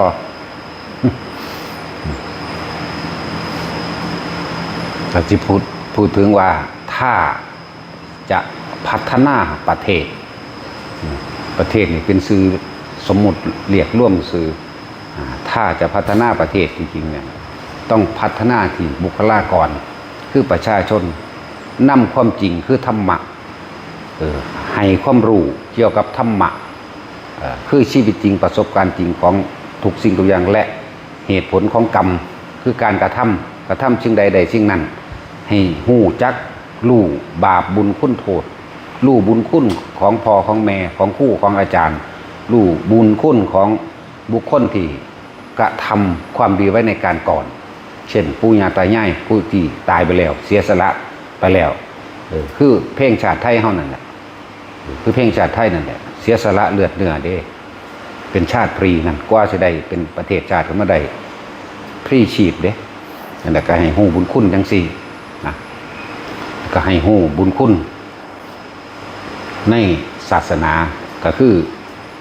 พระพุทธเจ้าได้นำความจริงของทุกชีวิตสรรพสัตว์ออกมาเปิดเผยดวงตาอันมืดมิดแล้วก็ให้ความรู้แจ้งให้แสงสว่างคือความจริงของทุกชีวิตสรรพสัตว์ธรรมะนี่เป็นบ่แม่นเรื่องของศาสนาใดศาสนาหนึ่งบ่แม่นของศาสนาพุทธบ่แม่นเรื่องของอิสลามบ่แม่นเรื่องของคริสต์หรือลัทธิต่างๆแต่ว่าเป็นความจริงของทั้งโลกแล้วก็ทั่วไตรโลกธาตุ3โลกนี้หรือสิว่าตลอดอนันตจักรวาลหาที่สุดที่ม่านบ่ได้แสนโกฏจักรวาลอีกจากนั้นสิจักโลกแล้วเป็นความจริงที่เพิ่นนำออกมาแสดงมันจึงบอกว่าธรรมะเป็นความจริงของทุกชีวิตสรรพสัตว์อยู่แล้วถ้าเฮานำความจริงตัวนี้บอกว่าสัตว์โลกเป็นไปตามกรรมการกระทำสิ่งใดย่อมได้สิ่งนั้นถ้ากระทำความดีผลมันก็ต้องได้ดีแต่กระทำความเลวผลก็ต้องได้รับเลวและความสิสิ้นกรรมก็คือหยุดการทำเลวแล้วก็ประกอบคุณงามความดีถ้าจะพัฒนาประเทศจริงๆต้องให้ความรู้เริ่มต้นตั้งแต่ในโรงเรียนหรือศูนย์การศึกษาต่างๆให้ชี้แจงเหตุผลซึ่งหลักสูตรมันก็มีมาแล้วล่ะแต่จะพูดถึงถ้านักเรียนทุกคนในโรงเรียนนั่นแหละได้เรียนมงคลสูตรการดำเนินชีวิตโดยกายโดยวาจาโดยใจในมงคลสูตรเผยแผ่ออกสู่โรงเรียนใดเด็กน้อยที่ปลูกฝังความเชื่อถือความศรัทธาและให้เห็นผิดเห็นถูกมาแต่เป็นเด็กน้อยแล้วมันก็ฟังจิตฟังใจเข้ามามันก็ยานบาปมันก็อยากบำเพ็ญบุญทั้งตัวมันก็ละอกุศลออกจากจิตมันก็คิดแต่แนวดีๆต่างถ้าการพัฒนานั้นต้องพัฒนาคนบ่แม่นพัฒนาวัตถุการพัฒนาวัตถุนี่เป็นแค่เครื่องประกอบในการใส่ดำรงชีวิตดำรงชีพของคนซื่อๆเด้ถ้าจะให้พัฒนาจริงๆต้องพัฒนาจิตใจคน ให้รู้บุญรู้บาปให้รู้คุณรู้โทษให้รู้ในประโยชน์และบ่เป็นประโยชน์ให้รู้คุณของบิดามารดาให้รู้คุณของครูอาจารย์ของปู่ย่าตายายของบุคคลที่ทำคุณเอาไว้ในการก่อนอีกนั่นแหละจังว่ามันแก้บ่ได้ดอกแต่สิเอาแค่วัตถุมาแก้กับคนบ่มีทางเพราะคำว่าพัฒนาเนี่ยต้องพัฒนาที่จิตใจของคนถ้าคนพัฒนาแล้วทั่วโลกเดี๋ยวนี้แหละปรารถนาความรักความเมตตาความช่วยเหลือซึ่งกันและกันและทั่วโลกสิ่งสำคัญที่สุดในโลกนี่อาหารผู้ใดก็อยากอยู่ดีกินดีมีเครื่องนุ่งห่มมีเครื่องอาศัยหรือที่อยู่อาศัยอยู่ด้วยความสงบสุขและสันติบ่ได้เกี่ยวกับเรื่องศาสนาเลยได้นี่แต่ว่าเป็นความจริงจากว่าถามเบิ่งแม่แต่ละคนลึกๆของหัวใจแต่ละคนก็ต้องการมีอาหารอยู่กินมีสุขภาพที่ดีอาหารเพียงพอที่อยู่อาศัยพอได้ทำมาหากินเพียงพอเครื่องนุ่งห่มกันห่อนกันหนาวเจ็บไข้ได้ป่วยดูแลกันมียารักษาโรคดูแลกันเพราะทุกชนชาติศาสนาแม้กระทั่งสัตว์เกิดแก่เจ็บตายป่วยเสมอกันและภายในจิตใต้สำนึกหรือว่าหาตาใต้สำนึกก็ตามเทิงสำนึกนี่ก็ตามทุกคนบ่มีผู้ใดอยากให้ไปรังแกและเบียดเบียนเอาเปรียบซึ่งกันและกันทุกคนมีความปรารถนาในความอยู่สงบสุขสันติเสมอกันบัดบ่ได้เกี่ยวกับศาสนาเลยฉะนั้นแหละจึงบอกว่าการศึกษาโดยธรรมะโดยความจริงเปิดเผยความจริงออกไปให้โลกได้รู้นะให้โลกได้รู้ให้โลกได้เห็นนั่นแหละจึงเรียกว่าการพัฒนาคำว่าภาวนาก็คือการพัฒนาจิตใจเจ้าของเองเริ่มต้นแรกก็คือตัวเองถ้าตัวเองทำเป็นตัวอย่างได้ดีแล้วเห็นรู้แจ้งเห็นจริงตามความจริงคือทำมาแปลว่ารู้แจ้งเห็นจริงตามความเป็นจริงนั่นแหละถ้ารู้แจ้งแล้วเฮาก็อยากเปิดเผยออกนำแสดงแล้วก็อยากให้ทุกคนได้รู้และเข้าถึงเมื่อมันเข้าถึงแล้วมันบ่กล้าทำบาปมันบ่กล้าไปเบียดเบียนไผเด้เพราะว่าการเบียดเบียนผู้อื่นก็คือการเบียดเบียนตัวเองการทำร้ายผู้อื่นก็คือการทำร้ายตัวเองโกงผู้อื่นก็โกงตัวเองข่มเหงผู้อื่นก็ข่มเหงตัวเองนั่นแหละกรรมนี่มันสะท้อนขึ้นมาหาเจ้าของมันบ่ไปไหนมันฝังอยู่ในสัญญาอารมณ์ความรู้สึกของเฮานั่นแหละถ้าทุกโรงเรียนได้นำหลักสูตรในพุทธศาสนาเข้าไปต้องใส่คำว่าพุทธศาสนาพุทธะเนี่ยแปลว่าผู้รู้ผู้ตื่นศาสนาแปลว่าทางเดินจะนำคำว่าอัตตาตัวตนเข้ามาว่ามันยังเป็นอัตตาตัวตนได้คำว่าพุทธศาสนาแต่ว่าแต่เฮาเข้าถึงแก่นมันแล้วคำว่าพุทธศาสนาบ่แม่นอัตตาตัวตนหนทางเดินของผู้รู้ของผู้ตื่นของผู้เบิกบานหนทางเดินของผู้เข้าถึงความจริงโดยสัจธรรมความจริงโดยสัจจะความจริงว่าเกิดความจริงว่าแก่ความจริงว่าป่วยและตายความจริงว่าจังสี่ทุกศาสนาบัดนี้แต่ว่าทุกศาสนานี่เป็นชื่อสมมุติว่าทุกศาสนาแต่ว่าความจริงในคนในชนชาตินี่ในโลกนี่ทุกศาสนานี่บัดนี้เวลาคนที่รักตายร้องไห้เสียใจคิดถึงกันเป็นธรรมดาเลือกศาสนาบ่ล่ะบ่ได้ว่าแต่ศาสนาแม้แต่สัตว์หมามันออกลูกมากกำลังกินนมพัดภาคลูกมันก็ยังให้มันก็ยังหักลูกของมันบ่มีผู้ใดอยากให้รังแกมันนกเต่าปลาทุกอย่างนะเนี่ยมันมีศาสนาบ่ล่ะถ้าว่ามันมีนี่คือความจริงของทุกชีวิตฉะนั้นโดยความจริงแล้วบ่มีผู้ใดอยากให้ตัวเองถูกรังแกหรอกฉะนั้นถ้าจะพัฒนาจริงๆต้องพัฒนาคนและสำคัญนักอีกอย่างหนึ่งบุคคลที่ทำประโยชน์ต่อโลกคนดีหายากยิ่งกว่าเพชรนิลจินดาทองคำใดๆทั้งสิ้นและคนดีที่สร้างประโยชน์ต่อผู้อื่นโดยไม่หวังสิ่งใดตอบแทนอันเป็นคติตัวอย่างบ่ได้เกี่ยวกับยศถาบรรดาศักดิ์นี่หายากเลยคนดีทองมันก็มีเต็มลานอยู่ด้วยสันเพชรมันก็มีเต็มลานอยู่นิ่มจินดาทั้งหลายก็มีเต็มลานอยู่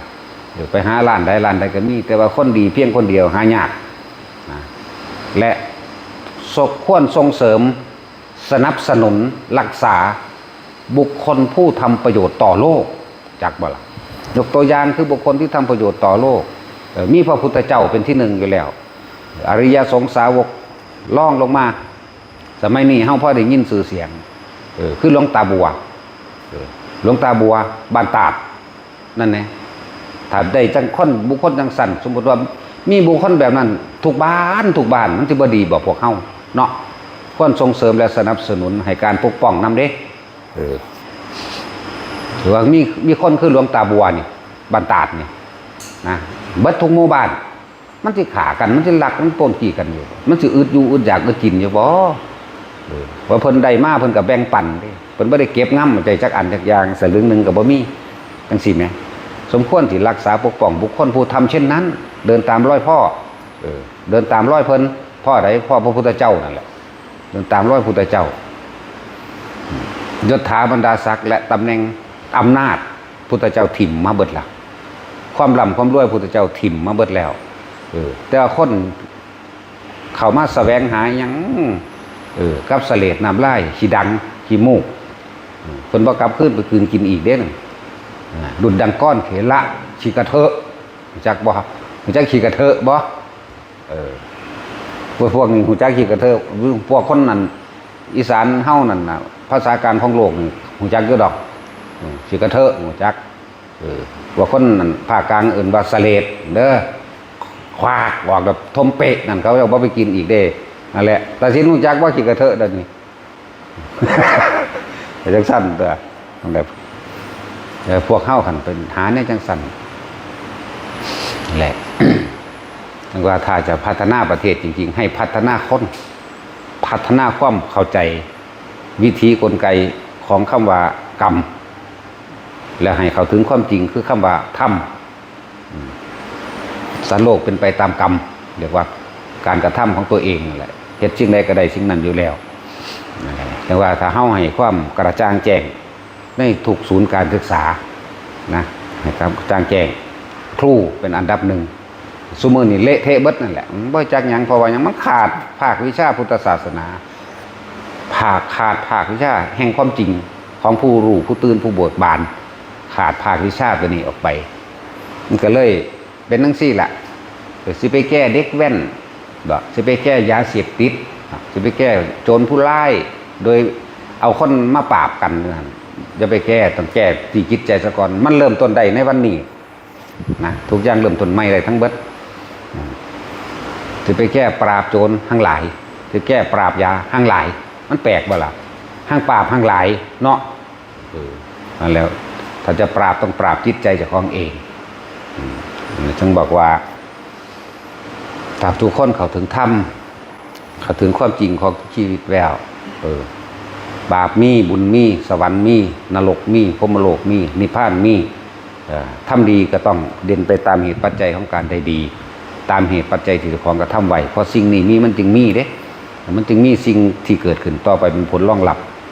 นั่นแหละแต่คนถ้าจะพัฒนาคอยพัฒนาจิตใจตนเองเป็นเริ่มต้นตัวเองนั่นแหละเป็นเริ่มต้นที่หนึ่ง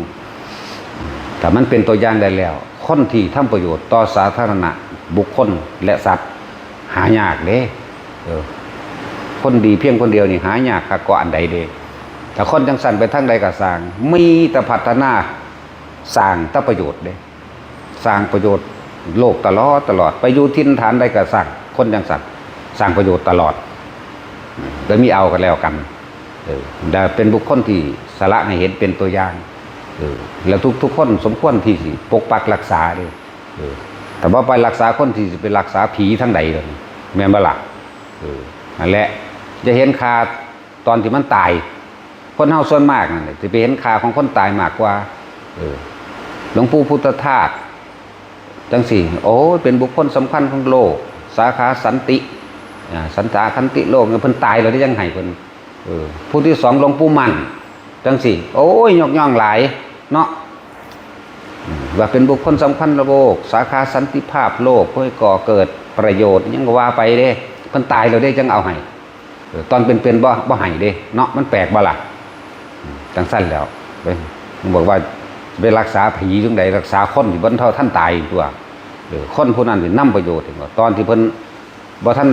ได้ตายมีชีวิตอยู่นะไล่พุ่นไล่พี่ทุบอุแองน้ำขี่ใส่ทางจูดกระท่อมกุฏิเพิ่นมันธรรมดาเด้อเอาหนาไม้ตะกี้หนาไม้ปืนผาไปไล่ไปขาไปยิงนี่เบิดเด้บาดเพิ่นมาจังซี่แล้วก็จังไปยกคุณขึ้นมาพอได้เงินดอกจริงๆนั่นแหละพอได้ได้เงินบำรุงอันนั้นอันนี้ซื้อหาสแต็กกับของเองมันเฮาจังบ่ได้ว่าเฮาบ่ได้ย่านเด้ทุกคนเกิดมาตายเสมอกันอยู่แล้วตายเพราะว่าได้ทำประโยชน์แล้วมันบ่เสียศาสตร์เกิดดอกนะบ่เสียศาสตร์เกิดกันแล้วกันหน้าประโยชน์นั้นเฮาบ่หวังดอกเฮ็ดทิ่มซื่อๆนี่แหละบ่ได้หวังว่าสิให้ผู้ใดเมาให้คะแนนดีเลวร้ายจังกะจังนั่นแหละมันบ่ได้มันหาง่ายๆเด้คนสิกล้าหาญเด็ดเดียวพูดถึงความจริงมันบ่มีง่ายๆเด้อนั่นแหละเนติแบบอย่างของเฮาคือพระพุทธเจ้ารวยที่สุดเป็นกษัตริย์ทุกอย่างสมบูรณ์มุ่นพร้อมทั้งเบิดแต่ว่าเสียสละพระองค์เองออกมานอนน้ำดินน้ำปลาหาขอทานเขากินธรรมดาไผสิเฮ็ดได้เนาะนั่นแหละแต่เพิ่นเฮ็ดได้เป็นบุคคลตัวอย่างเห็นบ่ตัวอย่างของโลกธาตุตัวอย่างของจักรวาลถึงสั่นจึงว่าเฮาบ่ได้สนใจว่าไผสิว่าแนวใดเฮาทำความดีอยู่นี่บ่ได้เฮาก็ไปทำหม่องไม้สิไปคิดยากหยังเนาะสิมันบ่ได้ยากเด้การสร้างความดีเนี่ยอยู่ที่ไหนก็ทำได้เพราะว่ามันอยู่ที่ใจของเราเองเด้ความดีเนี่ยบ่ได้อยู่นำบุคคลดอกสิให้เฮาท้อเรื่องทำความดีหรือหยุดการทำความดีที่บ่มีทางเฮ็ดหม่องนี้บ่ได้กูก็ไปเฮ็ดหม่องไม้มันสิคิดยากหยังเนาะเพราะว่ามันอยู่ในใจเฮานี่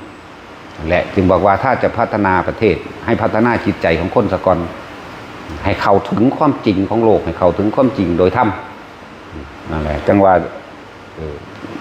ไปแก้ปัญหาที่ปลายเหตุยิ่งเพิ่มต้นเหตุจากบาละคือปราบยาบ้านั่นแหละโอ้ยทั้งปราบทั้งหลายเอาไปมาเลยสิเป็นเรื่องปกติแบบคือยาพารามีขายตัวไปนะเนาะแม้ว่าสั่นนั่นแหละถ้าบ่ปราบใจเจ้าของสะก้อนนั่นแหละไปเว้าเรื่องพระวินัยที่พุทธเจ้าเฮาบัญญัติมาไว้ดีแล้วถูกต้องสวยงามแล้วแต่ว่ามันขึ้นอยู่กับผู้สิรักษาที่ทำตามบ่เหมือนกันกับกฎหมายนะตั้งขึ้นมาแล้วดีแล้วโดยโลโก้สโลแกนแต่ว่ามันขึ้นอยู่กับผู้รักษากฎหมายพระก็คือกันบัดนี้เด้อหมู่ภิกษุสงฆ์ทั้งหลายถ้าทำตามพระวินัยมันสิไปไสพระอรหันต์ก็อยู่ในพระวินัยนั่นจังซั่นแหละเหมือนกันกับพวกรักษากฎหมายถ้าทำตามกฎหมายจริงๆสิ่งเสพติดทั้งหลายหรือคอร์รัปชันทั้งหลายมันจะเกิดมาได้จังไดเพราะมันผิดพลาดอยู่นำผู้รักษากฎหมายเหมือนกันกับหมู่ภิกษุสิผิดพลาดมาทางใดถ้ารักษาพระวินัยแม่นบ่ล่ะนักรักษากฎหมายคือกันนะบ่มีผิดพลาดดอกถ้าเอาตามนั้นจริงๆนะแต่มันขึ้นอยู่กับใจคนบ่ล่ะมันบ่ได้ขึ้นอยู่กับกฎเกณฑ์ที่ตั้งไว้กฎเกณฑ์ที่ตั้งไว้นี่ดีแล้วบ่ควรลบล้างใดๆทั้งสิ้นนั่นแล้ว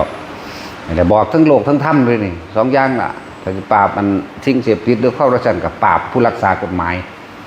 แต่ผู้รักษากฎหมายแต่มีจิตสำนึกหันเขามาเบิ่งตัวเองทุกคนเริ่มต้นไม่ได้เด้นั่นแหละจังว่าผู้นำที่ดีมีพระพุทธเจ้าเฮาเป็นตัวอย่างแล้วคือกันบัดนี้ผู้ตามคือสาวกบ่ต้องเอาใหญ่ก็ได้พระพุทธเจ้านี่ปราบโจรองคุลิมานได้เพราะว่าใส่คุณธรรมความดีแม่นบ่โจรก็ยังกลับใจได้เพราะจิตใจสำนึกของคนมันมีอยู่แล้วมันหูจักผิดชอบชั่วดีอยู่แล้วก็เริ่มต้นไม่ได้ลูกศิษย์สาวกพระพุทธเจ้าสังกิจจะสามเณรปราบโจร500ปราบโจร500เด้โจร500เกิดกลายเป็นจิตใจสำนึกพุทธขึ้นมาเกิดกลายเป็นคนดีเลี่ยนธรรมะเลี่ยนความจริงจนบรรลุอรหันต์ได้ถึง500เป็นจังซั่นล่ะสุมาณะสามเณรปราบโจรอีกเป็นพันเด้นี่ธรรมดาบ่จังซั่น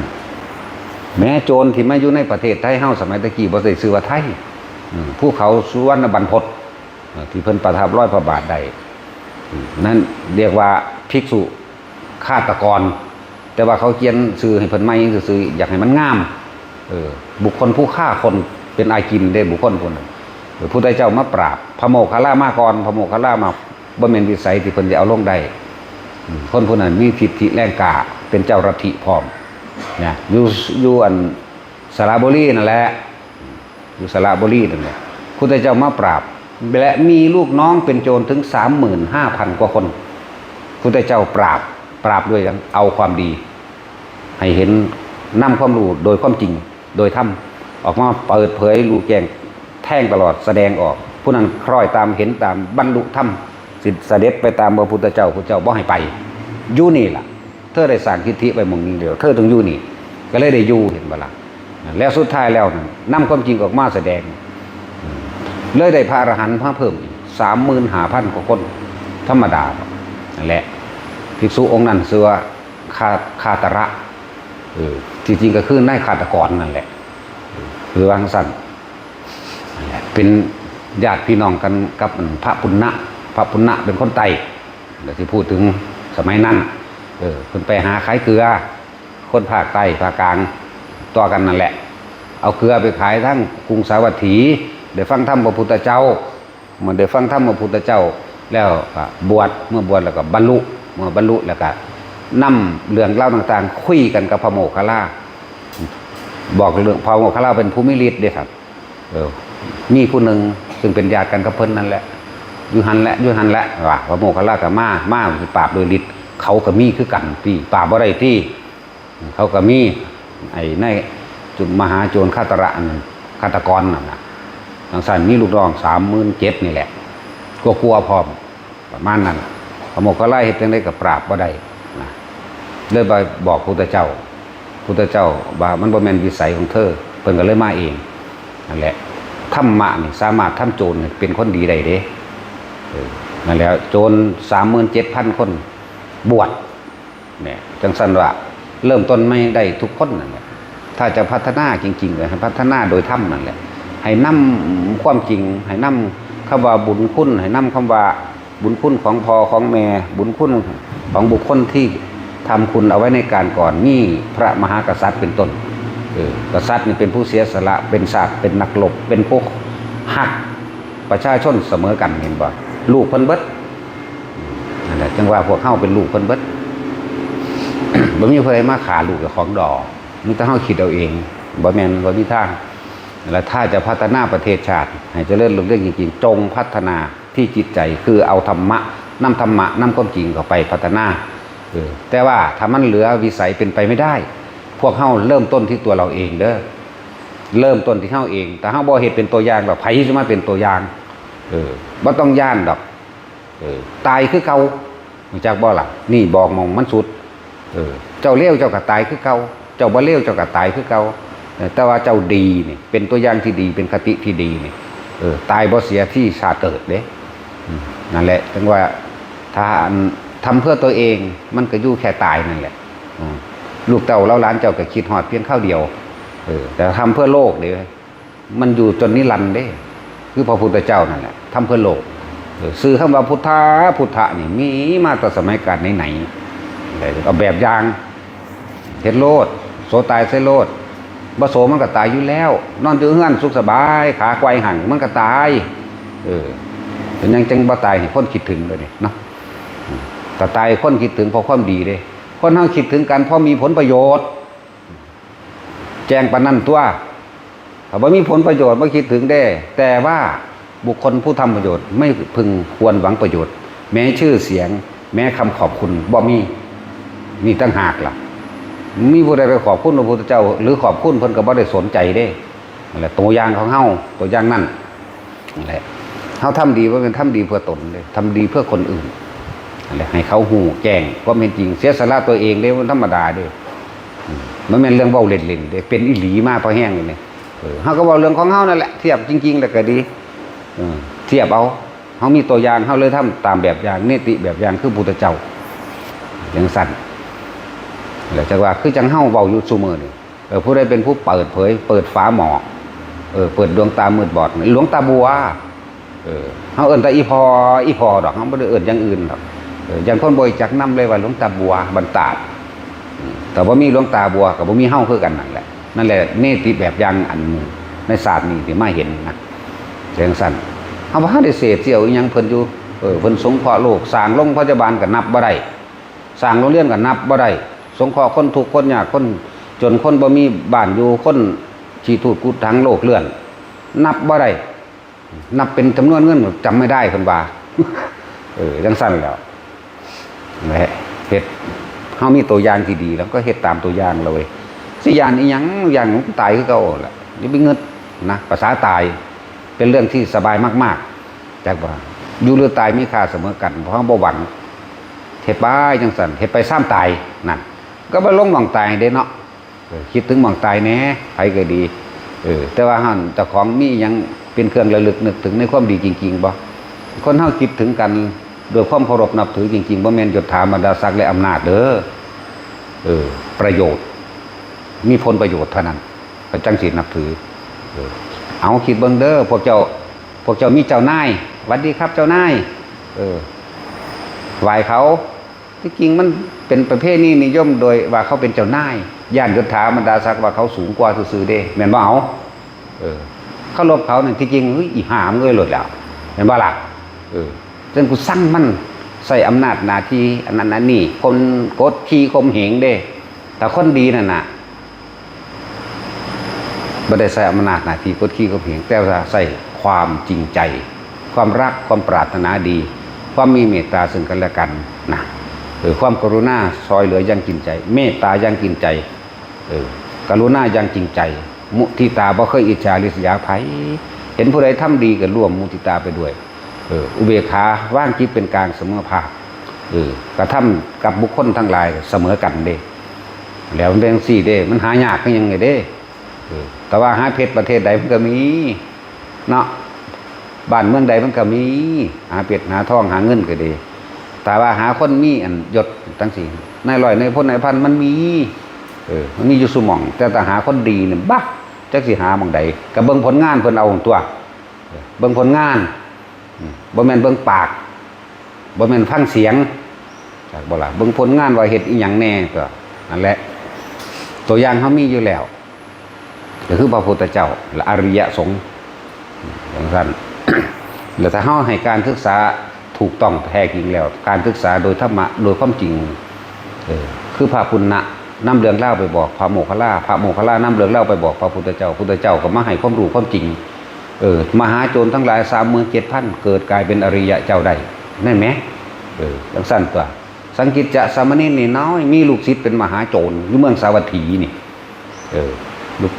ลูกศิษย์เป็นพวกโจรทั้งหลายทั้ง500บรรลุอรหันต์ได้เห็นบ่ล่ะพุทธเจ้ากับปราบให้เบิ่งแล้วผู้เพิ่นมีชื่อเสียงเนี่ยก็คือองคุลิมานนะเดี๋ยวจังสั้นแล้ว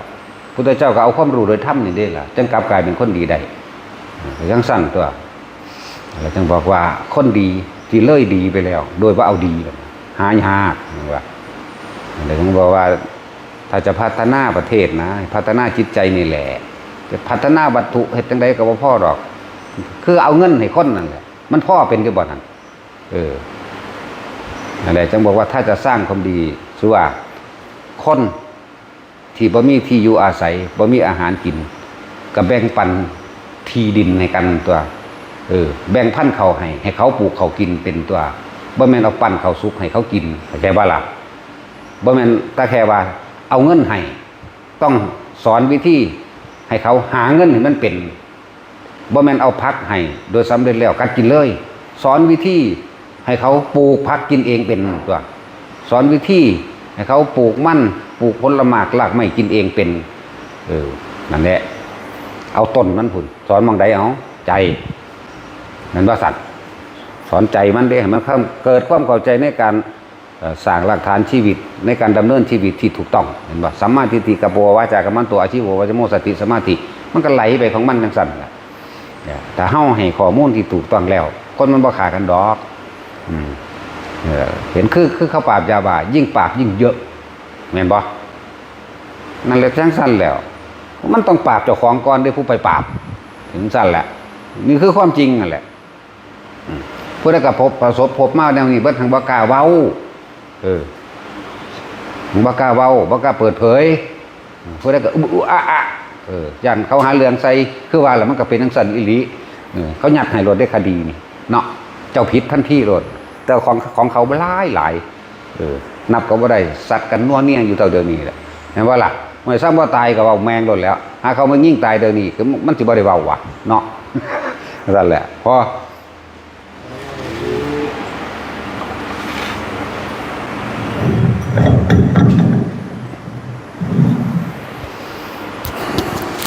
มื้อนี้ก็บวชอีก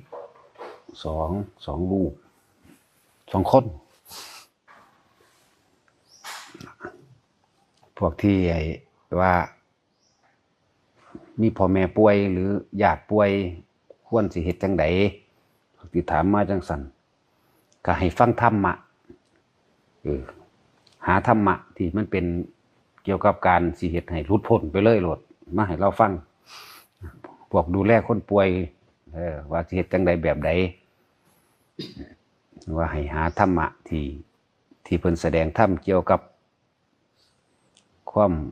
เกิดความตายนั่นแหละความมาทุกข์ความว่ายากความมาลำบากนั่นแหละแล้วก็คนที่ฟังอยู่นั่นก็น้อมจิตฟังตามทำความรู้สึกอยู่กับลมใดพร้อม บ่รู้ล่ะวันที่ตายบาดใดในหลายๆพระสูตรพระดอกที่เพิ่นนำมาแสดงพระคุณสูตรพุทธเจ้าแสดงธรรมแล้วก็ไปพอดีถึงวัดพอดีผู้นั้นก็ตายนะพระคุณะนั่นแหละคือว่าอานิสงส์ของการฟังธรรมมันเฮ็ดให้สนใจน้อมเข้ามาสนใจตัวเองประกอบกับธรรมที่เพิ่นแสดงตามความเป็นจริงนั่นแหละเพิ่นผู้ฟังก็ฟังไปก็เริ่มมีความเข้าใจเห็นตามความเป็นจริงได้จริงกับประสบการณ์จริงในชีวิตจริงของเจ้าของเองแม้ความเกิดก็เป็นทุกข์ความแก่เป็นทุกข์เนี่ยความเจ็บไข้ได้ป่วยไม่สบายนี่เป็นทุกข์สิ่งใดไม่ได้ดังใจสิ่งนั้นก็ย่อมทำให้เป็นทุกข์เป็นสาเหตุแห่งทุกข์ความพัดพรากจากสิ่งที่รักเป็นทุกข์นะสิ่งใดสิ่งหนึ่งเกิดขึ้นเป็นธรรมดาสิ่งนั้นย่อมดับไปเป็นธรรมดาบ่ว่าบุคคลสัตว์สิ่งของทั้งหลายหาความจีรังยั่งยืนเที่ยงแท้ไม่ได้นี่นะสุดท้ายพวกเราจะต้องตายไปจากมันนี่นะเขาก็น้อมฟังไปตามนั่นแหละ ก็เฮ็ดได้สำนันแหละเฮ็ดได้แค่ว่าหามาส่วนเขาสิฟังหรือบ่ฟังศรัทธาหรือบ่ศรัทธานั่นนั่นเป็นเรื่องบุคคลผู้นั้นผู้สิจัดหาให้ก็จัดหาให้นั่นแหละจัดหาให้ฟังส่วนบอกผู้ฟังแต่ว่าให้จับลมหายใจให้ได้มากที่สุดนั่นแหละ อยู่กับลมหายใจกับการฟังธรรมมันทำได้อยู่ดอกนาสำหรับผู้ที่ว่าอยากแนะนำคนป่วยให้เฮ็ดแบบไหนหาธรรมะให้ฟังเปิดธรรมะให้ฟังแล้วก็ตัวคนป่วยเองน่ะก็ต้องฟังแล้วก็ต้องอยู่กับลมหายใจมีอยู่ส่ำนั้นมันบ่แน่เด้บรรลุอรหันต์ไปเลยก็มีเด้บัดตายใจขาดที่เดียวเลยเนี่ยบางคนก็อนาคามีไปเลยเด้จังภคุณะนี่อรหันต์ไปเลยแล้วก็นายโจรคาตนี่ตามตำราว่าเป็นพระอนาคามีผลดีป่วยละนั่นก็ดีภาษาเดบุตรเป็นผู้แสดงธรรมนายโจรคาตป่วยเพิ่นก็แสดงธรรมไปตามความเป็นจริงนั่นแหละตามความจริงเห็นคนตายบ่เคยเห็นอยู่เห็นคนป่วยบ่เคยเห็นอยู่เคยเห็นนั่นนี่บ่เราคิดว่าสักวันหนึ่งเฮาสิตายบ่เนี่ยมันก็ปึ๊บเข้ามาหาเจ้าของตัวบาดนี่ตะกี้มันคิดออกทางนอกก่อนมันหันปึ๊บเข้ามาหาเจ้าของบ่มีผู้ใดหนีพ้นความตายหมายถึงมหาโจรนั่นน่ะเราเคยฆ่าคนตายมาหลายเพิ่นเลยถามเคยเห็นคนตายบ่มันเป็นภาพติดตามันเป็นอีหยังที่ชินเราเคยเห็นนั่นแหละเห็นคนป่วยบ่บัดนี้ส่วนมากเราบ่เคยเห็นคนป่วยแต่ว่าตอนนี้เรากำลังป่วยเนี่ยมันเลยเบิบเข้ามาหาเจ้าของเลยแต่คิดอยู่เพราะว่าสักวันหนึ่งเขาก็ต้องตายมันมีผู้ฆ่าก็ตายบ่มีผู้ฆ่ามันก็ตายเองหันฟับเข้ามาโลดล่ะความคิดนั่นล่ะหันเข้ามามาเบิ่งเจ้าของได้บัดนี้เริ่มแล้วพอมีแต่สติกลับมาหาเจ้าของแล้วนี่เพิ่นก็บอกเอาในจุลคาตเฮาสิหายใจเข้าไปพร้อมๆกันเธอจงให้ความสำคัญมั่นหมายกับลมหายใจแล้วหายใจเข้าช้าๆนี่หายใจเข้าช้าๆลึกๆแล้วแวบไปแวบมาอย่างนั้นแหละนั่นแหละแต่ว่าสำหรับคนป่วยเด้อที่ว่านั่นแต่ว่าสำหรับคนที่ว่าท่านป่วยนี่สิทาให้มันป่วยเฮ็ดหยังคือบ่เฮ็ดไปโลดเนาะ สิทายมันป่วยเห็นหยังสำหรับคนที่ว่าภาวนาพุทโธแต่ส่วนมากอะไปจุติตามสวรรค์สันต่างๆส่วนมากนะพุทโธพุทโธพุทโธตายบ่หูเมื่อก็มีอยู่แต่ว่าไปหูเมื่อโตอีกที่หนึ่งอยู่ตามสวรรค์สันต่างๆจังซี่ก็มีอันนี้เขาเอาตามที่เขาเห็นนั่นแหละตามที่เขาเห็นอันนี้อันนั้นตามล่าก็ว่าพอตามล่าก็ได้มันก็ไปยังสันอิลีเพิ่นเข้านิพพานเลยอันในจุลคาสบ่ได้เป็นไปตามตำราที่เขียนมาแต่ว่าเพิ่นก็เขียนพ่อให้ได้คร่าวๆนั่นแหละสำหรับคนที่บ่ทันได้ป่วยก็ฝึกหัดตัวเองไว้เด้อหาที่พึ่งตัวเองบ่มีผู้ใดเป็นที่พึ่งไผดอกบัดที่ตายมานั่นน่ะพุทธเจ้าเพิ่นก็เว้าไว้แล้วว่าเพิ่นเป็นแต่เพียงผู้บอกทางเท่านั้นของสี่อย่างที่บ่อาจสามารถทำให้กันได้กรรมคือการกระทำของไผของมันกระทำไปแล้วย่อมฝังในใจของไผของมันอยู่ในความจำอยู่ในความรู้สึกนั่นแหละโกรธเกลียดเคียดแค้นยังอยู่ในความรู้สึกเจ้าของเองบ่มีผู้ใดสิไปถอดออกให้ได้บ่มีผู้ใดสิหักล้างให้ผู้ใดได้นี่คือกรรมการกระทำผู้นั้นจะต้องเฮ็ดเองเป็นเองนั่นแหละการแก้กรรมจึงบ่มีในพุทธศาสนาบ่มีแต่เป็นไปตามความจริงมาโลดอย่างว่าแต่ละอันลดแห่งธรรมบัดนี้ความสิไรหรือลดแห่งธรรมบุคคลผู้นั้นต้องเข้าไปรู้ไปเห็นเอาเองเอาให้กันบ่ได้ความเข้าไปลึกซึ้งความเข้าไปในเข้าถึงจิตถึงใจเข้าถึงความรู้สึกเกิดฟังธรรมแล้วเกิดอาการปลื้มปิติห้องไห้แบบใดลดแห่งธรรมของผู้นั้นสิได้สัมผัสด้วยตัวเองจังซั่นปัญญาก็เอาให้กันบ่ได้ปัญญานั้นจะต้องเกิดขึ้นโดยความเพียรความอดทนของคนผู้นั้นแล้วก็พร้อมกับประสบการณ์แล้วก็การเห็นตามความเป็นจริงแล้วก็เห็นตามความเป็นจริงแล้วมันต้องปล่อยเอาเองนี่แหละว่าปัญญาจะให้การบ่ได้แล้วว่าต้องเฮ็ดเอาเองอีกอย่างหนึ่งในสี่อย่างนี่ก็คือว่าคนที่บ่มีอุปนิสัยวาสนาการกระทำรวมกันมามันบ่ฟังกันตัวนี้ให้ทุกคนว่าบ่จำเป็นต้องไปอธิบายขยายความอย่างมากมายถ้าสิบอกเรื่องว่าการแนะแนวนี่แนะปล่อยสอนปล่อยบอกปล่อยสอนปล่อยมันบ่มีไผเฮ็ดไผได้สี่อย่างที่โดยธรรมชาติแล้วก็บ่มีผู้ใดแก้ให้ผู้ใดได้ผู้นั้นต้องแก้เองจังว่าแต่ละคนแล้วก็พวกที่อยู่เมืองนอกเด้อเตือนมันใกล้เข้ามาแล้วนมัตถุพุทธานังอย่าถิ่มอย่าปล่อยแต่ละมือก่อนที่สิรับก็ทำด้วยความตั้งใจคำว่าตั้งใจแล้วก็เต็มใจบริสุทธิ์ใจท้องนึกถึงเพิ่นแล้วบัดนี้ก็กลับมาอยู่ลมหายใจสำหรับคนที่ว่า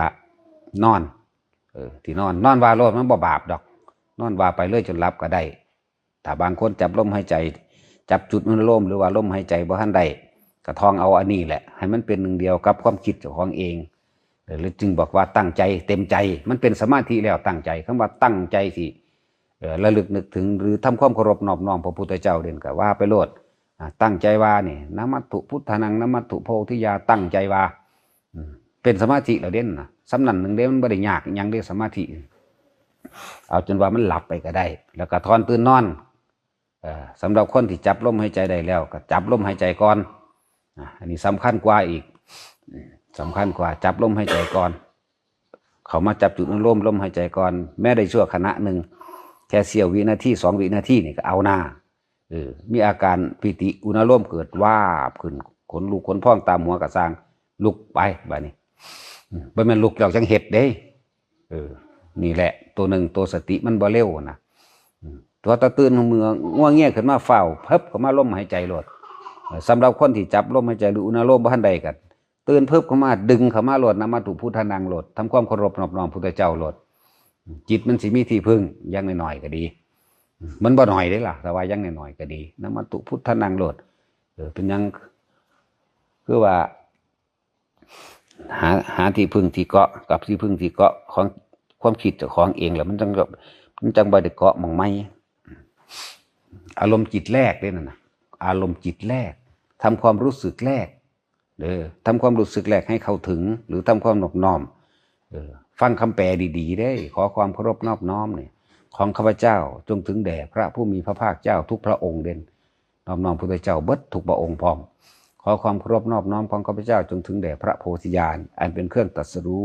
ของพระพุทธเจ้าทุกพระองค์อีกขอความเคารพนอบน้อมของข้าพเจ้าจงถึงแด่ความหลุดพ้นเนี่ยวิมุตติญาเห็นปะ หมายถึงพานิพพานนั่นแหละมองมันจิตจบขอความเคารพนอบน้อมของข้าพเจ้าจงถึงแด่พระผู้พ้นไปแล้วหมายถึงพระอรหันต์ผู้พ้นไปแล้วนั่นนะนะโมวิมุตตานังเนี่ยแล้วก็มันสิเป็นการต่อเนื่องโดยการแผ่เมตตาไปในโตทำความผูกมิตรไปในโตนังว่าเมตตัญจะสัพพโลกัสสมิงนั่นพุทธสังมังคลังโลเกเมตตัญจะสัพพโลกัสสมิงมานสัมภาวเยอปริมานังเนี่ยมันจะเป็นการแผ่เมตตาหรือทรงผลท่านบุญกุศลกรรมดีที่เจ้าของเฮ็ดออกมาพร้อมเพื่อยังผูกมิตรเอาไว้กับหมู่เทพเทวดาทั้งหลายแล้วเฮาตายไปแล้วเกิดวับเข้ามาสักนิดนึงนี่เทวดาเขาสิสะกิดดอกนึกถึงพระศาสดาแม่จังซี่นะนึกถึงสิ่งที่ดีงามแม่นะจังซั่นพุทโธกัมมัฏฐโมกัมมจุติสัมพุทโธเป็นตัวต่อท้ายนี่กรรมอันใดนี่หรือกรรมใดๆ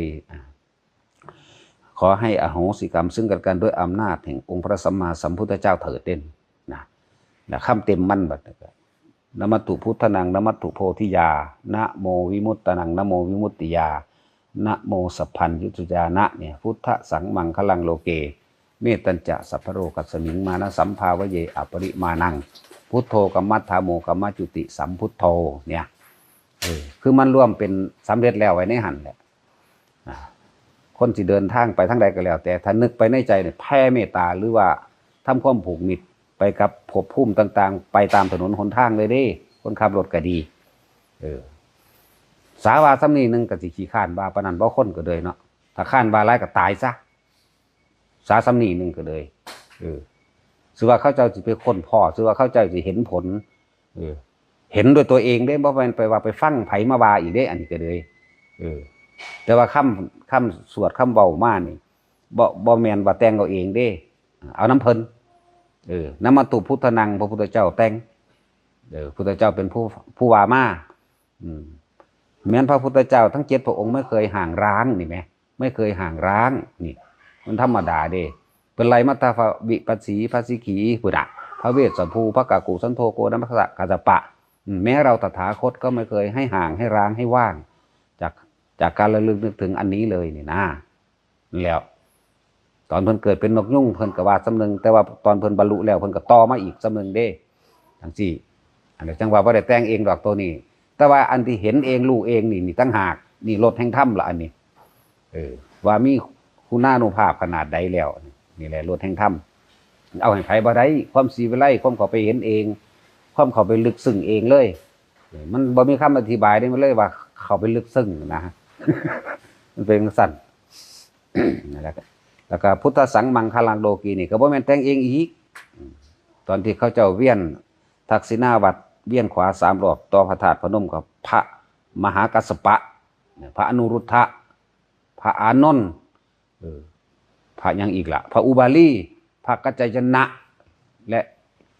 ตั้ง500องค์คนละที่เขาจะเวียนพุทธสังมังคลังโลเกเมตตัญจะสัพพโลนี่เฮาตัวนี้มาต่อเขาส่วนพุทโธกัมมัฏฐโมนั่นน่ะก็มันก็มีมาในธรรมบทนั่นแหละอดีตที่ท่านจังซั่นเอามาต่อกันไว้เฮาแต่งเองบ่เป็นดอกบ่มีปัญญาดอกเรื่องแต่งเองน่ะบ่เป็นแต่ว่าเรื่องเขาไปเห็นเอาเองนี่เห็นเอาเองรู้เอาเองนี่แหละเอิ้นว่าความสิวไล่หรือลดแห่งธรรมเอาให้กันบ่ได้ผู้นั้นต้องฝึกหัดปฏิบัติไปเอาเองนั่นแหละจังว่าเฮาบ่ได้เว้าน้ำไผดอกอันเรื่องไปเห็นเอาเองแต่ว่าคำอันทำความเคารพนอบน้อมเว้าน้ำเพิ่นตัวนี้แต่งบ่เป็นนั่นแหละ ให้รักษาชีวิตของเจ้าของไว้เพื่อมีได้โอกาสได้มาสร้างความดีเข้าใจว่าล่ะที่ว่าพวกอยู่เมืองนอกพวกที่ว่าอยู่ทั้งหยังละเขาเอิ้นหยังทางทบีบที่เขาสงครามกันอยู่เดี๋ยวนี้แหละอย่าลืมเด้ญี่ปุ่นก็เป็นแล้วเด้ก็บอกไว้แล้วเด้อ หัวซ่าหรือบ่หัวซ่าก็สร้างได้แต่เป็นผู้บอกญี่ปุ่นก็เป็นแล้วมีนาเมษาระวังดีๆเขาก็เริ่มแล้วเด้พวกเขาจับมือกันแล้วเขาเมียนได้บัดนี้จากบ่ล่ะนอกเรื่องจักหน่อยแต่ว่าบ่เดือกหรอกบ่นอกเรื่องดอกเด้ออาจจะนอกเรื่องแต่ว่าคนที่ฟังธรรมะอยู่บ่แม่นเรื่องนอกเข้าใจว่ามันเป็นเรื่องในของเจ้าของเองเด้อให้รักษาตัวเองไม่มีผู้ใดไปรักษาเจ้าของดอกหลวงพ่อก็เบาซื่อๆได้บ่ไปรักษาไผเป็นเด้แต่ไผสิเป็นสิตายเด้แต่เจ้าของก็สิตายคือกันจักว่าล่ะ และทำที่พึ่งตัวเองตนนั่นแหละเป็นที่พึ่งของเจ้าของเองผู้อื่นพึ่งบ่ได้ดอกบัดสุดท้ายมานั่นน่ะ จึงสั่นจังว่าทุกคนขยันมันเฮ็ดแน่ทำให้บ่อยทำให้มากนี่บ่แม่นไปนั่งเฮ็ดแล้วทิมการทิมงานเด้หรือว่าผู้เทียนระลึกนึกถึงบทพุทธมหาจักรพรรดินี่นะนมัตถุพุทธนังนมัตถุโพธิยานี่มันบ่ได้ห้องกากๆให้ผู้ใดยินน้ำดอกมันก็เว้านึกเอาอยู่ในใจนี่ขับรถมันก็ทองได้ดอกนึกไปเรื่อยๆเกิดความเคยชินในจิตมันก็เป็นการทรงฌานคือกันเด้นั่นน่ะเพ่งอยู่ในอารมณ์เดียวอันเป็นหนึ่งในบทระลึกนึกถึงพุทธเจ้านี่เนี่ยมันเป็นสมาธิคือกันได้บัดนี้มันเป็นอารมณ์จิตใดหนึ่งคือกันได้บัดนั่นแหละ ถึงว่าพวกอยู่เมืองนอกก็พากันว่าแน่ฝรั่งก็ว่าได้เด้ฮะนี่นมัตถุพุทธนังมันเป็นเสียงว่าจังซี่ก็ว่าไปเป็นตัวว่าสร้างหัวมึงเด้เนาะ ผู้ใดมีผัวมีเมียฝรั่งสอนกันเด้อมันไม่ได้เกี่ยวกันเด้คำว่าธรรมะกับศาสนานี่มันเป็นความจริงธรรมะนี่เป็นเรื่องจริงของทุกชีวิตสรรพสัตว์เป็นเรื่องจริงของสิ่งทั้งปวงมีเกิดมีตายคนที่หักตายบ่เอาแม่มึงบ่ให้น้ำกันโลดจริงบ่ล่ะเนี่ยนี่แหละธรรมะนี่เป็นภาษาใจเป็นภาษาความรู้สึกที่เฮาถ่ายทอดเป็นภาษาพูดภาษาเขียนมันยากอยู่เด้มันเป็นความเข้าไปรู้เข้าไปในหันในความจริงในความรู้สึกถึงพริกถึงขิงจริงๆคนเด้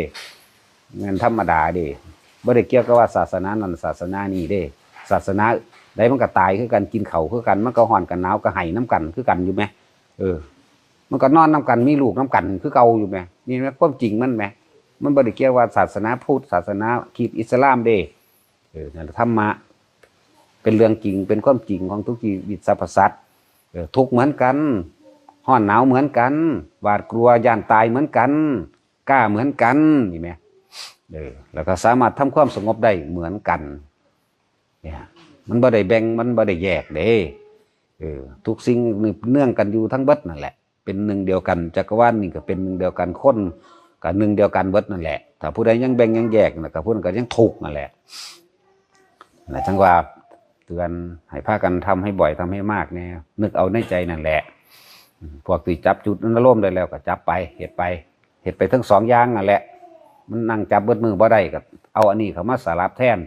เอานามถุเข้ามาสลับแทนเอาอย่างไรทุกๆคนนั้นเฮ็ดที่พึ่งตัวเองเด้อ จะเอิ้นตะหลวงพ่อไปหลายมันบ่ไปใส่จักเทื่อเด้มันแต่อยู่ในห้องนี่แหละ บ่ได้ก็เอิ้นตะหลวงพ่อปานว่าเพิ่นไปปลูกต้นไม้เสยอยู่ก็มีด่าคนนำหมู่นี่แหละจักว่าล่ะบอกว่าให้เอิ้นหั่งเอิ้นเด้บัดถ้าขายของก็ไปเอิ้นไปขายของพร้อมนะอีท่องอีหาก็เลยถ้ากูไปขายของมึงขายเองบ่เป็นบ่ว่ามึงมีปากมีโดมันว่า ถ้าอาจารย์มันขายเบิดเร็วว่าซั่นเอาอีหามึงหั่นดอกว่ามันเร็วมันเบิดเร็วเพราะว่ามึงมีสมาธิเพราะว่าจิตมึงตั้งมั่นมันเป็นฌานมึงสงบจักบ่มึงนึกถึงกูมึงสงบมึงสงบว่ามึงก็นึกถึงภาพกูพร้อมว่าจิตมึงมีสิร่วมแล้วหลายๆอย่างก็เข้ามาสะกิดเองแล้วซั่นดอกเอาพอถ้าว่ามาทำบุญก็ทำบุญให้มันเป็นบุญจริงๆเด้อบุญนี่คือความสงบเย็นในหัวใจของเจ้าของเองในความรู้สึกของเจ้าของเอง บุญอันเกิดจากการให้ท่านแล้วให้แล้วก็บ่ได้ไปหวังผลในท่านคือบ่เอาสิ่งของท่านเป็นเงินเป็นข้าวน้ำอาหารนมเนยอย่างแล้วแต่ไปแลกความร่ำรวยแลกยศถาบรรดาศักดิ์แลกรถ มีเบิดนั่นแหละที่เฮาบ่ทันเข้าใจ ถึงว่าทำบุญให้มันเป็นบุญจริงๆอย่าทำบุญให้มันเป็นบาปบางคนทำบุญบ่รู้จักบุญเด้ทำบุญเพิ่มทุกข์ทำทานเพิ่มทุกข์ทำบุญเพิ่มบาปแต่เฮาบ่ฟังได้พิจารณาดีๆบ่เข้าใจได้แนวนี้แต่ว่าทำทานทำบุญทำทานแล้วมันเป็นสิทุกข์เพราะทางใดก็มันทุกข์เพราะว่ามันหวังมันอยากได้นั่นอยากได้นี่มันก็เลยเอาสิ่งของเหล่านั้นไปแลกเรียกว่าทำทานเพิ่มทุกข์ทำบุญเพิ่มบาปบ่เข้าใจความหมายเนื้อหาแก่นแท้ของคำว่าบุญคือความรู้สึกที่เฮาสงบเย็นใจสบายใจบ่มีความอยากได้อยากดีอยากมีอยากเป็นอีหยังแหละจึงบอกว่าท่านก็ขอให้ท่านเป็นบุญแม้นท่านหน่อยก็สร้างเป็นบุญคือเก่าถ้าเฮาท่านโดยบ่ได้เอาสิ่งของท่านไปแลกความรวยแลกถูกหวยแลกบ้านหลังใหญ่แลกรถแลกตำแหน่งแลกอยากให้ลูกหลานได้เป็นคู่เป็นเจ้าเป็นนายอยากให้เจ้าของบ่ป่วยบ่มีโรคเนี่ยว่าบุญจริงๆมันเฮ็ดแบบได้ก็ได้เด้บัดที่เป็นของท่านหน่อยท่านหลายบ่เกี่ยวกับจำนวนของเกี่ยวกับใจเกี่ยวกับความรู้สึกที่มันบ่กังวลใจบ่เร่าร้อนเอิ้นว่าบุญคือความสงบเย็นแล้วก็เป็นประโยชน์ต่อผู้อื่นบ่แม่นว่าเฮ็ดแล้วก็ยังไปเป็นเจ้าของมันอยู่เจ้าของท่านท่านไปแล้วปั๊บขอแลกเอิ้นว่าลงทุนน่ะแค่ว่าเอาของหน่อยไปแลกของหลายคิดดีๆเด้อแต่ละคนท่าน100อยากถือลอตเตอรี่6 ล้านแจ็คพอตมั่งจากเบิดหนี้เบิดสินที่เจ้าของไปก่อมาเองมั่งเยอะแยะเด้ถ้าถือลอตเตอรี่หรือแจ็คพอตจังซั่นจังซี่สิมาสร้างให้ดอกบ่ดีธรรมดาบ่สร้างวัดนั่นแหละหลายๆอย่างถ้าเข้าใจคำว่าตั้งใจที่สิให้เต็มใจที่สิเฮ็ดบริสุทธิ์ใจคือบ่แลกหยังเลยบ่มีความหวังบ่มีความปรารถนาบ่ได้หวังผลในทานบ่มีจิตผูกพันในทานว่าสิได้ตามนั้นตามนี้หรือเพิ่นสิใส่ให้บ่นอหรือน้อยโพดหรือหลายโพดหรือหยังก็แล้วแต่หรือไปเทียบพุ่นไปเทียบพี่นั่นแหละจึงบอกว่ามันสิเป็นบุญได้จริงคือความตั้งใจในความตั้งใจแล้วก็เต็มใจที่สิเฮ็ดอีกแล้วก็บริสุทธิ์ใจคือความบ่แลกหยังเลยแค่นี้บุญละอันนั้นคือว่าคำว่าตั้งใจนี่ก็เป็นสมาธิในการตั้งใจที่ตั้งใจเต็มใจบริสุทธิ์ใจนี่เป็นความตั้งมั่นละสงบละเป็นบุญละบุญบางอย่างก็บ่ได้เกิดจากการให้ทานอย่างเดียวเด้บุญบางอย่างแต่ว่าเป็นบุญใหญ่เป็นมหากุศลพร้อมบุญอันเกิดจากปากจากบ่ล่ะบุญเกิดจากปากก็คือเกิดการให้ธรรมทานนั่นเองแต่คนที่ให้ธรรมทานได้จริงๆนะคนผู้นั้นต้องเป็นคนที่มีความสงบเย็นเข้าใจลึกซึ้งละเอียดละออได้คำว่าบุญกุศลคำว่าสมาธินั่นแหละบุญอันเกิดจากปากเนี่ยเป็นบุญใหญ่แต่คือธรรมทานเฮ็ดให้คนเข้าใจหลายๆอย่างที่เคยมีความเห็นผิดมาแจกแจงรายละเอียดอย่างที่อธิบายมานั่นแหละแจกแจงรายละเอียดว่าพวกเต้าจะไปท่านเพิ่มทุกข์จะไปทำบุญเพิ่มบาปจังสี่หรืออื่นว่าคนผู้ที่สามารถทำธรรมทานได้โดยความบริสุทธิ์ใจบ่แม่นธรรมทานโดยใส่ซื้อว่าธรรมะเว้าเนื้อหาธรรมะอยู่แต่ว่าความสำคัญที่สุดคือตั้งใจเต็มใจบริสุทธิ์ใจที่จะให้ในความเห็นต่างๆนี่แหละจึงบอกว่าธรรมทานมันกว้างมันเหตุในคนที่เคยคิดผิดมากลายเป็นคนคิดถูกได้คำว่าคิดถูกนี่คือถูกต้องโดยชอบธรรมหมายถึงตามความเป็นจริงตามความเป็นจริงของโลกตามความเป็นจริงของเจ้าของพร้อมตามความเป็นจริงของสิ่งทั้งปวงพร้อมคำว่าตามความเป็นจริงอันนี้นี่แหละจังว่าบุคคลที่สิให้ธรรมทานด้วยความบริสุทธิ์ใจใดบุคคลผู้นั้นเข้าถึงธรรมเด้บ่ได้สำนึกเด้คือว่าธรรมทานแจกหนังสือทั้งสี่ก็เป็นบางอย่างก็เลยเฮ็ดไปด้วยได้ยินได้ฟังเขาว่าอยากมีปัญญาให้ธรรมทานโดยการแจกหนังสือจังซี่แต่ว่าตัวเองนั่นน่ะบ่ได้มีความเข้าใจบ่มีความสงบบ่มีความรู้ ในหนังสือที่สิแจกไปนำนะก็เลยว่าทำตามสืบต่อกันมาซื่อๆก็มีทำโดยความหวังว่าตัวเองจะมีปัญญาก็มีปัญญานั้นบ่ได้เกิดจากการว่าสิให้สิ่งของอันนั้นอันนี้เด้บ่ได้หวังว่ามันสิเกิดขึ้นเองเด้ต้องเกิดขึ้นจากการความเพียรความศึกษาความอดทนของเจ้าของต่างหากนั่นแหละจึงว่าธรรมทานเป็นมหาบุญเป็นมหากุศลสูงสุดกับแมนแต่ที่จริงทุกอย่างมันบ่ได้สูงสุดจากอย่างดอกมันต้องพอบเสมอภาคกันนั่นแหละเพียงแต่ว่าเป็นสำนวนโวหารในการเทศนาเพิ่นซื่อๆดอกบ่มีสูงบ่มีต่ำแต่ว่ามันมีประโยชน์กว้างขวางหลายๆคนที่เฮาเคยเข้าใจผิดคิดว่าทำบุญเราต้องขอหรือทำทานเราต้องขอเอาเด้อปรารถนาเอาเด้อบ่ซั่นบ่ได้เด้นะนี่ถ้าได้มาฟังธรรมะทานอันนี้เดี๋ยวสิเข้าใจว่าทุกสิ่งทุกอย่างเกิดขึ้นจากเจ้าของเฮ็ดเองสัตว์โลกเป็นไปตามกรรมคือตัวเฮาเฮ็ดเองเบิดทุกอันทุกอย่างเนาะบ่มีผู้ใดมาเสกสรรดลบันดาลอิหยังให้พวกเฮาได้เนาะเนี่ย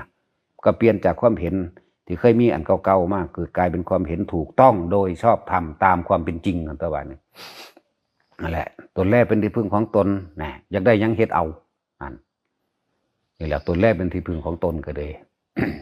ตะกี้เฮาเข้าใจว่ามีเทพเทวดาบันดาลนั่นนี่ให้มีเทวดารักษาติเฮาเข้าใจว่าจังซั่นติผู้ที่มีเทวดารักษาได้ต้องมีความบริสุทธิ์ใจ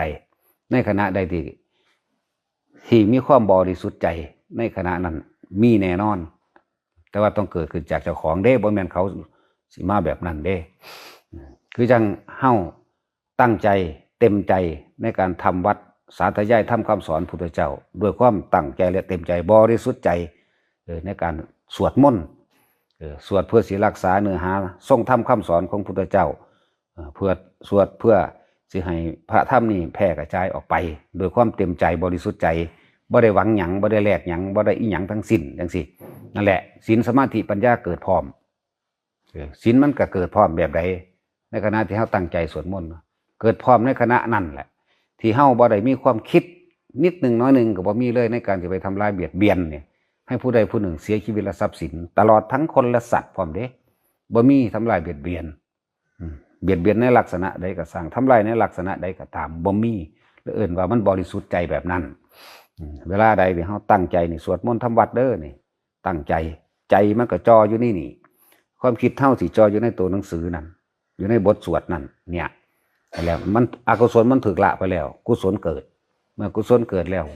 ความกังวลร้อนในความอยากได้อยากดีอยากมีอยากเปลี่ยนมันบ่มี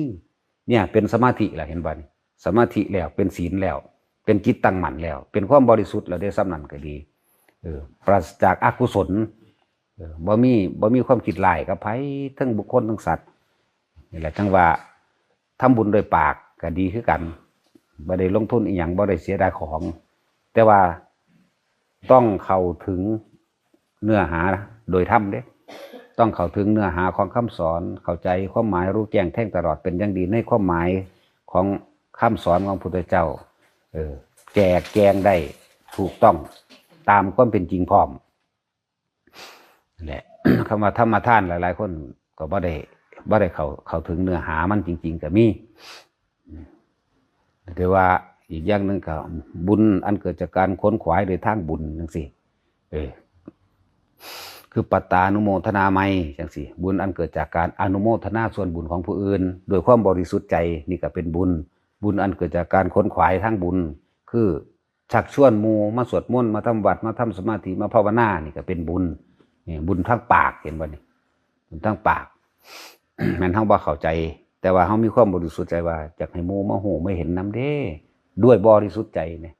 บ่แม่นด้วยความอวดบ่แม่นด้วยความอ้างบ่แม่นด้วยความยกตนว่าเราเป็นคนรู้พร้อมเด้นั่นแหละอยากให้ทุกคนเข้าถึงแก่นความรู้สึกที่บริสุทธิ์ที่สะอาดจริงๆในตัวเองนะจังเอิ้นว่าบุญมันก็สงบดับมันก็เย็นแล้วไม่กังวลไม่เร่าร้อนบ่อยากได้หยังเด้บุญนั้นเกิดจากการสวดมนต์เนี่ยก็เป็นความบริสุทธิ์อันหนึ่งบุญอาจจะเกิดจากการให้ทานก็เป็นความบริสุทธิ์อันหนึ่งเห็นป่ะบุญอันเกิดจากการภาวนาเนี่ยก็เป็นความบริสุทธิ์อันหนึ่งนั่นแหละพวกเฮาจึงว่าแม่นว่าเฮาสิมานั่งภาวนาเคร่งเครียดแต่อยู่ใน ทฤษฎีหรือหลักการที่เขาเข้าใจว่าอย่างเดียวเฮ็ดไปหลายๆอย่างแต่ว่าที่เฮ็ดไปนั่นน่ะล้วนแล้วแต่เป็นกองแห่งบุญกุศลทั้งนั้นเลยเป็นกองแห่งกองบุญกองกุศลกองแห่งความสงบกองแห่งความฉลาดและกะทิรู้เข้าไปถึงคำว่าภาวนาพอภาวนาคือเห็นสภาวะความรู้สึกของเจ้าของจึงเรียกว่าภาวนาเห็นสภาวะแห่งความรู้สึกของตัวเองภาวะนี่แปลว่าพบหน้าก็คือหน้าจิตตังกับแม่นสิ่งที่เฮาผ่านพบมาแล้วหลายอันหลายสิ่งหลายอย่างเลยภาวนาเลยมารู้ว่าเบิ่งสังเกตเจ้าของได้บัดนี่ก็จะเห็นความคิดอันใดอันหนึ่งเกิดขึ้นมั่งเกิดขึ้นกูยังอยากได้นั่นนี่อยู่กูยังอยากได้นี่อยู่คำว่าอยากคำว่าตัณหาคำว่าอุปทานยังมีในกูอยู่น้อนี่เนี่ยมันก็เห็นความรู้สึกเจ้าของที่เขาไปยึดมั่นถือมั่นในสิ่งใดสิ่งหนึ่งตัวเมื่อมันเห็นแล้วมันก็ละของมันจังว่าคำว่าภาวนาอารมณ์ความรู้สึกทั้งหลายที่เฮาผ่านพบผ่านความรู้สึกผ่านอย่างต่างๆนานาสารพัดที่เฮามานี่แค่เอาศาสตร์ปัจจุบันนี่มันก็นับบ่หวาดบ่ไหวแล้วแหละบ่หาแต่เลยไปหาศาสตร์ที่แล้วมาก็ได้หรอกความรู้สึกที่ผ่านเกลียดมั่งนี่พบนี่เกิดแบบนี้รักมั่งพบเกิดแบบนี้โลภมั่งเกิดแบบนี้ราคะโทสะโมหะเกิดแบบนี้นี่ให้เห็นความรู้สึกในเจ้าของเด้เนี่ยผมไม่ได้แปลไปว่าเรื่องพบศาสตร์นั่นศาสตร์นี่เด้เอาปัจจุบันนี่เด้ให้ทุกคนเห็นในความรู้สึกของเจ้าของปัจจุบันภาวนาจึงบอกว่าภาวนาเนี่ยมันจะเป็นตัวเห็นความคิดเจ้าของได้เลยเห็นความรู้สึกเจ้าของที่ยึดมันถือมันได้เลยเนี่ยนะแต่ว่าก็ต้องอาศัยหลายๆอย่างที่เป็นเครื่องเหตุให้เฮาเข้าถึงภาวนาอย่างที่บอกว่าบุญมันเกิดจากทานก็มีเกิดจากการรักษาศีลก็มีเกิดจากการชักชวนผู้อื่นมาฟังธรรมทำวัดสวดมนต์ให้ทานสารพัดเหตุไปเถอะแล้วมันจะน้อมก็มาหาดอกวันนี้แต่สิ่งที่ทำให้ถึงความบริสุทธิ์ได้เร็วถึงทำได้เร็วคือเหตุยังก็แล้วแต่ตั้งใจเต็มใจบริสุทธิ์ใจในการกระทำเข้าใจว่าล่ะตั้งใจในการให้ทานโดยความเต็มใจในการที่จะให้และบริสุทธิ์ใจไม่หวังสิ่งใดเป็นเครื่องตอบแทนของทานเนี่ยมันก็บริสุทธิ์มากแน่เดือนเห็นวันนี้ตั้งใจเต็มใจในการชักชวนหมู่พวกเพื่อนฝูงมาทำบุญทำทานมองหันมองนี้สวดมนต์ภาวนานี่ตั้งใจเต็มใจบริสุทธิ์ใจคือบ่แหลกอย่างเด้อยกตนอวดอ้างว่าเป็นผู้รู้กับบ่มียกหยังเลยกับบ่มีแต่แค่ว่าบริสุทธิ์ใจอยากให้เขามาฟังเด้แล้วก็บริสุทธิ์ใจแม้ถึงขั้นว่าถ้าคนทั่วโลกได้ยินฟังธรรมและปฏิบัติตามธรรมอันนี้ได้คนสิบ่ลักบ่ฆ่าบ่ปล้นบ่กี้กันเด้นี่พุ่นละบริสุทธิ์ออกไปกว้างๆปานนั้นหมดละนั่นแหละถึงว่าธรรมทานหรือทำบุญโดยปากต้องเข้าใจเนื้อหาของธรรมะที่เฮาทรงจำมารู้แจ้งแท่งตลอดด้วยความหมายในบทของพระพุทธเจ้านะถ้ายิ่งรู้แจ้งแท่งตลอดด้วยใจของตัวเองนี่นะระแห่งความรู้สึกใดบริสุทธิ์ใจจริงๆบ่มีเจตนาในการสิ่งใดสิ่งหนึ่งเกิดขึ้นเจตนาว่าจะให้เขายกตัวเองว่าเป็นคนดีพระดีอันนั้นดีอันนี้ดีบ่มีอย่างสินะบ่มีเจตนาแต่ว่ารู้แต่ว่าธรรมะนี่เป็นประโยชน์ต่อสัตว์โลกเนี่ยมีต่างๆว่าธรรมะนี่เป็นประโยชน์ต่อสัตว์โลกและสัตว์โลกทั้งหลายบ่ได้แบ่งแยกอย่างสินะบ่ได้เลือกชนชั้นวรรณะบ่ได้เลือกเชื้อชาติศาสนาธรรมะเป็นของทุกชีวิตสรรพสัตว์บ่ได้เกี่ยวกับศาสนาพ้องนี่ไหมคือมันเป็นความจริงของทุกสัตว์ที่เกิดมานี่ไหมบ่ได้เกี่ยวกับศาสนาพุทธคริสต์อิสลามเลยเฮาอยากให้ธรรมะนี่กระจายออกไปพุทธเจ้าก็บ่ได้แม่นเจ้าของธรรมะจักว่ามันมีของมันอยู่เองจังซั่นเพิ่นเป็นผู้เขาเป็นคนพบมาหรือเอิ้นว่าภาษาศาสดาบุคคลผู้เราควรกระทำตามหรือบัดนี้ว่าแนวทางแห่งผู้รู้หรือเอิ้นว่าศาสนาพุทธซื่อเด้มันเป็นสื่อมันซื่อเด่นพุทธน่ะแปลว่ารู้เด้นะนั่นแหละแนวทางของศาสนาพุทธแต่ผู้ใดเป็นผู้คนพบหรือเอิ้นภาษาศาสดาคือพระพุทธเจ้าเจ้าแห่งผู้รู้จังซี่นะจริงมันบ่ได้มีของไผเลยเพิ่นยอมนำสิ่งที่มีอยู่แล้วออกมาให้พวกเฮาเห็นแหละจึงว่าธรรมะนี่เป็นของทุกชีวิตสรรพสัตว์ที่เข้าถึงรู้เห็นได้บ่ได้ยากนะบ่ว่าสัตว์บ่ว่าคนชนชาติใดเกิดแก่เก็บตายป่วยเสมอกันแม่นบ่ล่ะหิวร้อนหนาวเสมอกันนี่แม่คำว่าธรรมะแม่คือความจริงของทุกชีวิตสรรพสัตว์สรรพสิ่งทั้งปวง มีความเกิดแล้วก็มีความดับเป็นธรรมดานี่ไหมถ้าผู้ใดยึดผู้นั้นก็ทุกข์นี่ไหมมันเป็นธรรมะมันเป็นความจริงของทุกชีวิตสรรพสัตว์มันเป็นความจริงของสิ่งทั้งปวงที่เกิดขึ้นแล้วก็ตั้งดับไปนี่ไหมอย่างนั้นสิอะไรนั่นว่าธรรมทานถึงมีอานิสงส์มากกว้างขวางมันเป็นความรู้จริงคำว่าธรรมะเนี่ยเป็นความรู้จริงๆไม่แม่นของหลอก ถึงมันมีอยู่ในสุขคนอยู่แล้วแต่ว่าเฮาเปลี่ยนทัศนคติเนี่ยที่ว่าสัมมาทิฏฐิเนี่ยตะกี้มันเป็นอทัศนะหรือมิจฉาทิฏฐินั่นเองมีความเห็นผิดว่าโลกมีพระเจ้าสร้างโลกมีคนสร้างมีความเห็นผิดว่าความร่ำรวยความสุขความทุกข์มีพระเจ้ามีเทพเทวดาหรือว่ามีผู้วิเศษเป็นผู้สร้างจังซี่นั่นแหละถ้าธรรมะอันนี้เผยแผ่ออกไปเข้าสู่จิตใจของแต่ละคนมันก็เข้าใจในความรู้สึกถูกกันตัวอย่างเช่นคำว่ารักใดที่จะเสมอด้วยรักตนเป็นไม่มีผู้ใดก็หักเจ้าของน้อเนี่ยเขาลึกซึ้งว่าบ่มีผู้ใดอยากให้คนอื่นมาฆ่ากูดอกรักของกูดอกเนี่ยเฮาก็บ่รักของเขาเฮาก็บ่ไปฆ่าเขาก็บ่ไปเบียดเบียนเขาเนี่ยนั่นแหละคือความจริงของทุกชีวิตสรรพสัตว์อยู่แล้วคำว่าธรรมะจึงบอกว่าลองทำบุญด้วยปากเบิ่งดูแต่ว่าเฮาเนี่ยเข้าใจซะก่อนถึงใจซะก่อนบริสุทธิ์ใจพร้อมแต่ถ้าคำว่าสิบรรลุเลยกับบ่แม่นดอกแต่ว่าให้เข้าใจถึงใจทราบซึ้งลึกซึ้งรู้ในเหตุผลกลไกรู้เหตุรู้ผลของมันตอนเกิดขึ้นแบบใดมีผลสรุปแบบใดเนี่ยแล้วเฮาก็จังว่าทำบุญด้วยปากธรรมทานนั่นเองทำบุญด้วยปากก็ดีบ่แม่นทำแต่ด้วยของ ทุกชีวิตสรรพสัตว์เกิดมาเท่าไรก็ตายเท่านั้นเนี่ยเกิดมาแล้วก็ต้องหิวต้องร้อนต้องหนาวต้องเจ็บต้องไข้ต้องป่วยบุคคลที่เฮาหักตายเฮาก็ให้ห้องคิดฮอดคิดถึงคือกันมันบ่ได้เลือกชนชาติศาสนาแม้แต่สัตว์เดรัจฉานแต่เฮาถือว่ามันบ่มีชนชาติศาสนาก็ดีเดรัจฉานก็ยังให้น้ำลูกเวลาลูกมันตายแม้ว่าซั่นคือหมานี่งัวควายเห็นบ่ภาคลูกภาคแม่มันให้ห้องน้ำกันงอๆแง่ๆอย่างนั่นแหละและเฮาเห็นความลึกซึ้งในความว่าทุกคนเกิดมาเนี่ยต้องตายแน่เรายังสิจะเกิดอีกอยู่นี่นะยายนวลเจ้าจะเกิดอีกบ่ฮะบ่หรือจะเกิดบ่เนี่ยถ้าบ่จะเกิดเฮ็ดจังใดเจ้าสิบ่เกิดนี่แหมในระหว่างก่อนเจ้าสิตายเนี่ยนี่แหละเพิ่นจึงให้เฮาอยู่ในปัจจุบันณขณะจะไปคิดยากว่าภาวนามันยากเลยเวลาใดรู้ลมหายใจได้ก็รู้ลมหายใจได้นี่เรียกว่าอยู่ปัจจุบันณขณะถ้าลมหายใจไปหายไปแต่คนจับจุดหน้าลมหรือเอาอาการปิติใดนี่ก็เอิ้นว่าอยู่ในปัจจุบันขณะปิติมันเกิดบ่ได้เด้ถ้าเฮาไปคิดพุ่นคิดพี่อยู่นี่เนี่ยเขาบ่มีความคิดแต่ว่ามันอยู่ในตรงหน้าคำว่าตรงหน้าบ่คิดถึงอดีตบุคคลสัตว์สิ่งของเด้อยู่ตรงหน้าปิติมันก็เกิดโลดอุณาโลมนั่นแหละก็เกิดโลดนั่นนี่เพิ่นจึงให้เฮาอยู่ในปัจจุบันโดยกายเอาส่วนใดหนึ่งของกายแต่เอาลมเป็นผู้รู้ในกายอันหนึ่งนั่นถ้ามารู้ในกายหนึ่งคือลมหายใจนี่แหละคือกายอันหนึ่งเพิ่นจะว่าเฮาเอาสติปัฏฐาน4เพิ่นเว้าสติแปลว่าระลึกอยู่ในกายถ้ามันอยู่ในกายใดมันก็เห็นเวทนาเจ้าของเองความรู้สึกของเจ้าของเองเนี่ยมันก็เห็นความคิดของเจ้าของเองตัวจิตในจิตมันก็เห็นสิ่งทั้งปวงหมายถึงหลายๆอย่างที่เฮาผ่านพบมาคิดพิจารณากลับไปกลับมาสรุปลงว่าบ่ควรเข้าไปยึดมั่นหรือมันตัวสัพเพธัมมานารังอภินิเวสายะนี่ความจริงของสิ่งทั้งหลายทั้งปวงที่เกิดขึ้นแล้วย่อมดับไปนี่ความจริงของสิ่งทั้งปวงนี่ที่จะหาความเที่ยงแท้แน่นอนไม่มีความจริงของสิ่งทั้งปวงเป็นอนัตตาทั้งสิ้นนี่ไหมคือหาความจริงรั่งยังยืนเป็นตัวตนที่เที่ยงแท้แน่นอนไม่ได้เห็นไหมมันก็ถอนตันตัวอัตตานุทิฏฐิทั้งหลายที่เคยมีมาก่อนบ่ว่าน้อยบ่ว่าใหญ่มันก็ถอน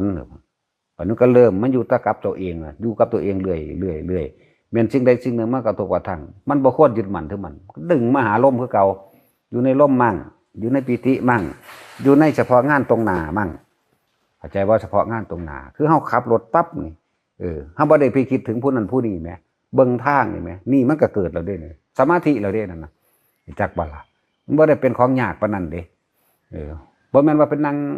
รับตาเฮ็ดหน้านิ้วคิ้วขมวดขึงเข้มเฮ็ดท่าทางหั่นนั่นแหละ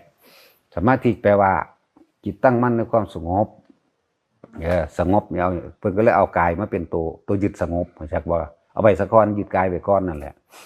ในความว่าสงบสงบปราศจากสิ่งทั้งปวงเด้จักว่าล่ะสงบจากหยังจากรูปลักษณะธรรมของบุคคลสัตว์สิ่งของจากรสเพราะว่าสิเป็นรสหยังก็แล้วแต่จากกลิ่นเนี่ยบ่ได้ไปคิดถึงน้ำหอมนั่นน้ำหอมนี่จักว่ารูปรสกลิ่นเสียงบ่ได้ไปคิดถึงเพลงนั้นเพลงนี้หรือว่าเสียงเขาด่าเขาว่านี่รูปรสกลิ่นเสียงหรือสัมผัสความหุ่นความห่อนความหนาวหรืออุ่นหรือนุ่มนวลยังกระสร้างนะรูปรสกลิ่นเสียงสัมผัสถ้าเขาบ่ไปคิดถึงแล้วอารมณ์เกิดไม่ได้มันดับเท่านี้หนึ่งเด้เจ้ายางยุกจะก็เป็นสมาธิแบบนี้เจ้านอนขาควายห่างนอนอูอยู่ขับรถก็เป็นสมาธิทำงานก็เป็นสมาธิเกิดมาคิดตั้งมันแต่มันตั้งมันก็ต้องบ่ไปเกาะถึงใด